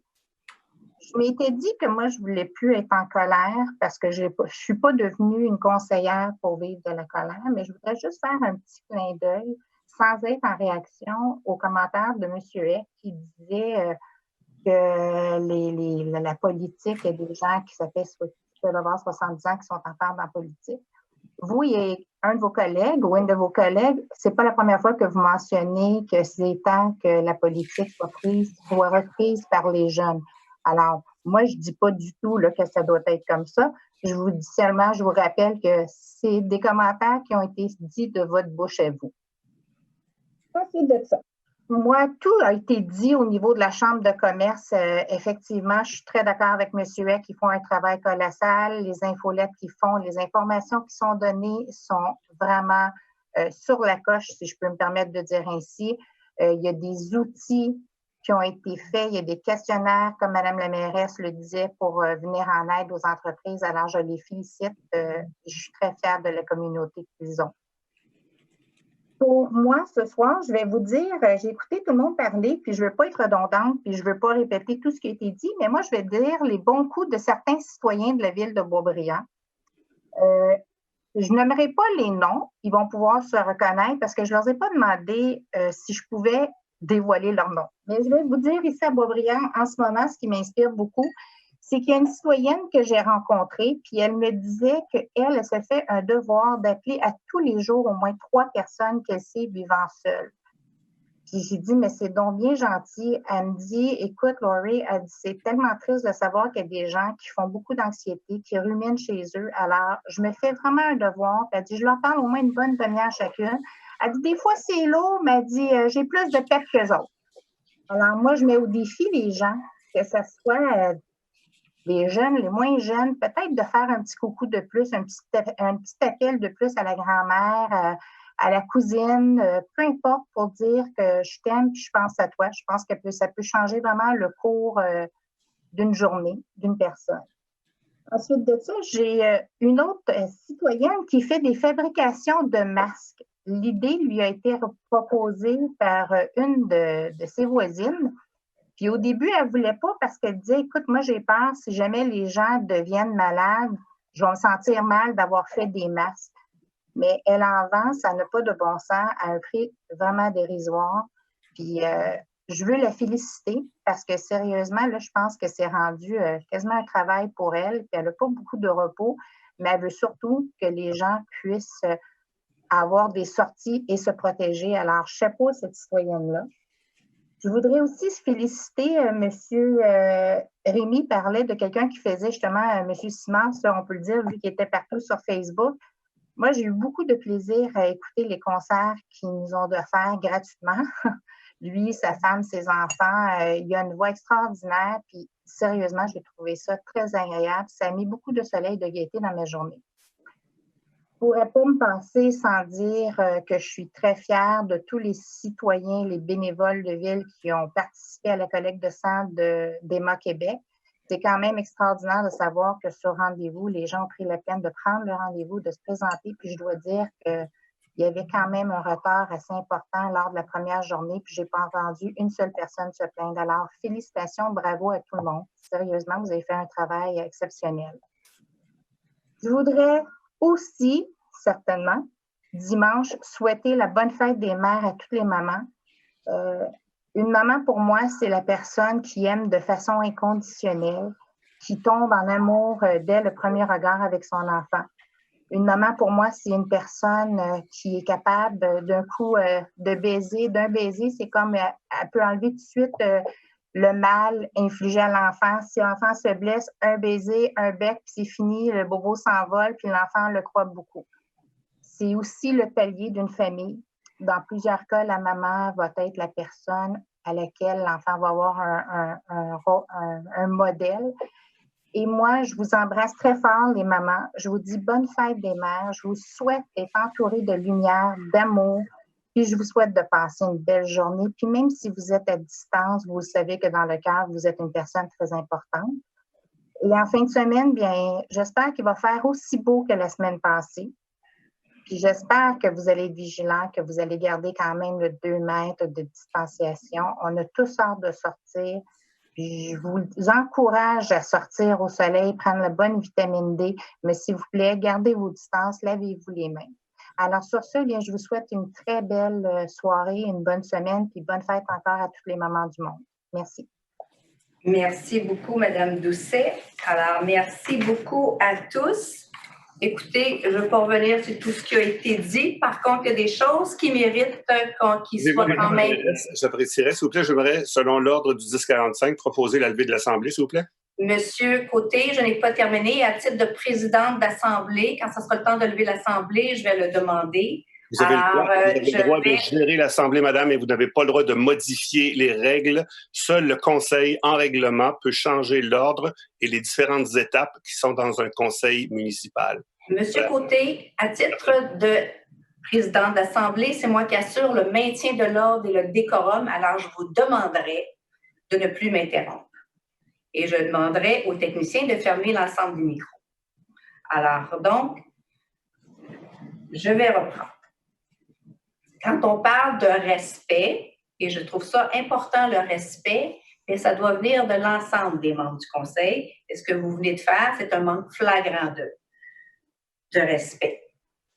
Et par rapport à ce qui a été dit sur le respect ce soir, c'est important. Et ça aurait été important peut-être qu'on puisse souligner d'abord pour vous-même, M. Côté, de respecter nos professionnels. Quand on fait la minute de silence, le moment de réflexion, c'est élaboré par nos employés municipaux. Et quand vous faites fi de ça, pour ajouter votre grain de sel, pour vous assurer d'avoir une visibilité politique, sans même parler, je ne parle même pas du manque de respect quand on se permet d'interrompre aussi cavalièrement, aussi égoïstement le moment de réflexion qui est dédié à citoyens. Ça, c'est un manque de respect flagrant. Pour ce qui a été dit par rapport au plan municipal de sécurité civile, je veux juste vous rappeler qu'il a été adopté par le Conseil en novembre dernier et que ni la loi, ni le règlement, ni le plan municipal ne prévoient de déclarations particulières pour démarrer les activités qui sont prévues. C'est la connaissance d'un sinistre imminent ou un sinistre majeur qui provoque la mise en action des activités du plan de sécurité civile, le plan municipal de sécurité civile. Dans le cas de la pandémie, ce qui aurait dû mettre en action ce plan-là, c'est le signalement de la situation par le gouvernement du Québec et la santé publique. Alors, quand le sinistre est réel et imminent, les activités sont au plan municipal se trouvent à être activées. Alors, ça peut répondre à votre question, ça ne relevait pas de l'ANRS. Et le schéma d'alerte qui est pour la ville de Boisbriand, vous le retrouverez dans votre document, il est à la page 111. L'information achemine du directeur du service de sécurité incendie, qui est coordonnateur adjoint, qui la transmet vers le directeur général, qui est le coordonnateur de la sécurité civile pour la ville de Boisbriand, et c'est le DG qui avise le maire à ce moment-là. Et lorsqu'on parle du rôle du maire et celui du DG, ils sont intimement liés dans la gestion des activités, puisqu'ils agissent chacun de leur côté pour l'ensemble des communications. Alors, si ça peut corriger ce qui a été dit, et pour ce qui est de la santé publique, les informations ont été, quand je les ai reçues, elles ont été transmises aux membres du conseil. Ça serait faux d'indiquer le contraire. Et c'est la santé publique qui communique, je m'excuse, mais avec la mairesse. Alors, c'est pas moi qui les appelle, c'est eux qui ont communiqué avec moi à chaque fois qu'ils en ont eu besoin. Alors, ceci étant dit, je pense que ça a été corrigé et ça devait le faire. Moi aussi, je vais souhaiter une belle fête des mères à toutes les mamans, à ma belle-maman qui est confinée, mais également à ma fille et à ma belle-fille. Et c'est vrai que ce qui nous manque le plus, ce sont les gens que nous aimons. Mais j'ai la chance qu'on m'envoie de belles photos d'enfants pendant la séance du conseil. Ça me fait sourire et ça rend la chose agréable. Si vous permettez, depuis 11 ans que je suis mairesse, c'est la première fois que je dois demander l'intervention de la ministre des Affaires municipales et de l'Habitation pour assurer la bonne gestion des affaires courantes de la ville. Et c'est concernant la nomination du directeur général. C'est dans l'obligation des élus d'agir dans l'intérêt de la ville et de ses citoyennes et de ses citoyens avec honnêteté, loyauté et diligence, malgré les divergences normales et saines qui doivent animer nos échanges. Je suis toutefois placée devant une intervention politique qui contrevient à la loi des cités et villes, au code municipal et au code d'éthique des élus municipaux, et qui nuit à la saine gestion de la ville et qui sape le pouvoir de la direction générale au sein de l'organisation. La loi des cités et villes nous oblige à nommer un directeur général et le désigne comme le principal fonctionnaire de la ville. Ça fait 10 mois que nous avons un directeur général par intérim qui, en plus de gérer la réorganisation des services pendant la pandémie. Je tiens d'ailleurs à souligner le dévouement remarquable dans les circonstances de notre directeur du service du génie, M. André Lapointe. Jusqu'à la dernière assemblée du Conseil, le 7 avril dernier, un processus rigoureux et indépendant pour nommer un nouveau directeur général était en place depuis 6 mois et arrivait à terme. Une firme spécialisée en recrutement menait la recherche, les entrevues et la sélection des candidats. Un comité du conseil où siégeait le directeur général par intérim, M. André Lapointe, la directrice des ressources humaines, Mme Chantal Duranceau, les conseillers municipaux Karine Laramé et Jonathan Thibault, ainsi que moi-même, analysaient les candidatures et rencontraient les candidats. Le processus a permis la sélection de 4 finalistes. 2 jours après la séance d'avril, 2 candidats devaient être retenus par le Conseil pour la sélection finale et nous aurions dû ce soir nommer notre nouveau directeur général. Cette nomination est d'autant plus importante dans le cadre de la crise de la pandémie de la COVID-19. Jamais dans l'histoire, nos citoyennes et nos citoyens ont été confrontés à une telle crise sanitaire et financière. Nos villes non plus, la nôtre comprise. La crise va nous imposer des pertes de revenus, des dépenses supplémentaires, des enjeux majeurs de services et d'organisation, et ça, c'est comme ça depuis 8 semaines. Ça va continuer encore pour des semaines, sinon des mois. Il faudra repenser la ville, ses services, son organisation, redresser les enjeux financiers et aider nos contribuables. Il y aura énormément à faire dans un contexte inédit. Les défis qui nous confrontent exigent la présence d'un directeur général expérimenté dans les circonstances. Et c'est notre obligation d'élus de s'en assurer. Il est malheureux que 5 conseillers indépendants aient court-circuité le processus à la dernière minute. C'est d'autant plus dommage que les candidatures que nous avions reçues étaient de haute qualité, selon notre directrice des ressources humaines. Au dernier conseil, les 5 conseillers indépendants ont proposé et adopté une résolution surprise nommant le directeur général par intérim et directeur du service du génie, M. André Lapointe, au poste de directeur général pour 21 mois. Cette résolution allait à l'encontre de tout le processus indépendant et transparent qui avait cours depuis 6 mois. Processus qui avait été mis en place et approuvé par le Conseil, dont ces 5 mêmes conseillers et conseillères. Ils ont nommé un directeur général qui avait pourtant, dès le début du processus de sélection, indiqué qu'il ne souhaitait pas le poste et qui siégeait sur le comité de sélection. M. Lapointe a d'ailleurs refusé sa nomination de dernière minute dès le lendemain. En même temps, le président de la firme de sélection a écrit à notre directrice des ressources humaines que tout ça ne faisait aucun sens et il a qualifié les gestes des 5 élus comme une atteinte à la crédibilité non seulement du conseil de ville, mais aussi de la ville. Les 5 conseillers et conseillères indépendants ont décidé de politiser la nomination du directeur général. C'est inadmissible. On gère un budget de 60 millions de dollars, on a une équipe de plus de 200 fonctionnaires et on dessert une population de 27 000 citoyens.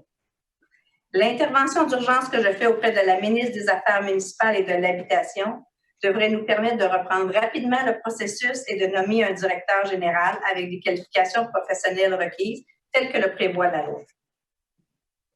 Les élus fautifs pourraient être sanctionnés par la Commission municipale du Québec.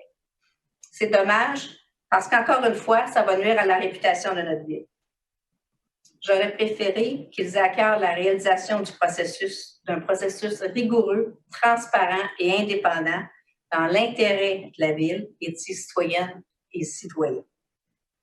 Pour ma part, à titre de mairesse, c'est ce que j'ai toujours défendu, c'est ce que je défends encore ce soir et c'est ce que je défendrai toujours. Il nous faut une organisation administrative compétente, solide et indépendante pour l'intérêt supérieur de la ville et de ses citoyens. C'est pourquoi je me vois devant l'obligation de faire appel à la ministre des Affaires municipales et de l'Habitation. Merci beaucoup et bonne fin de soirée. J'aurais besoin d'un proposeur et d'un appuyeur pour lever l'Assemblée. S'il vous plaît. Monsieur Rémy, Madame Laramé. Merci beaucoup. Bonne fin de soirée.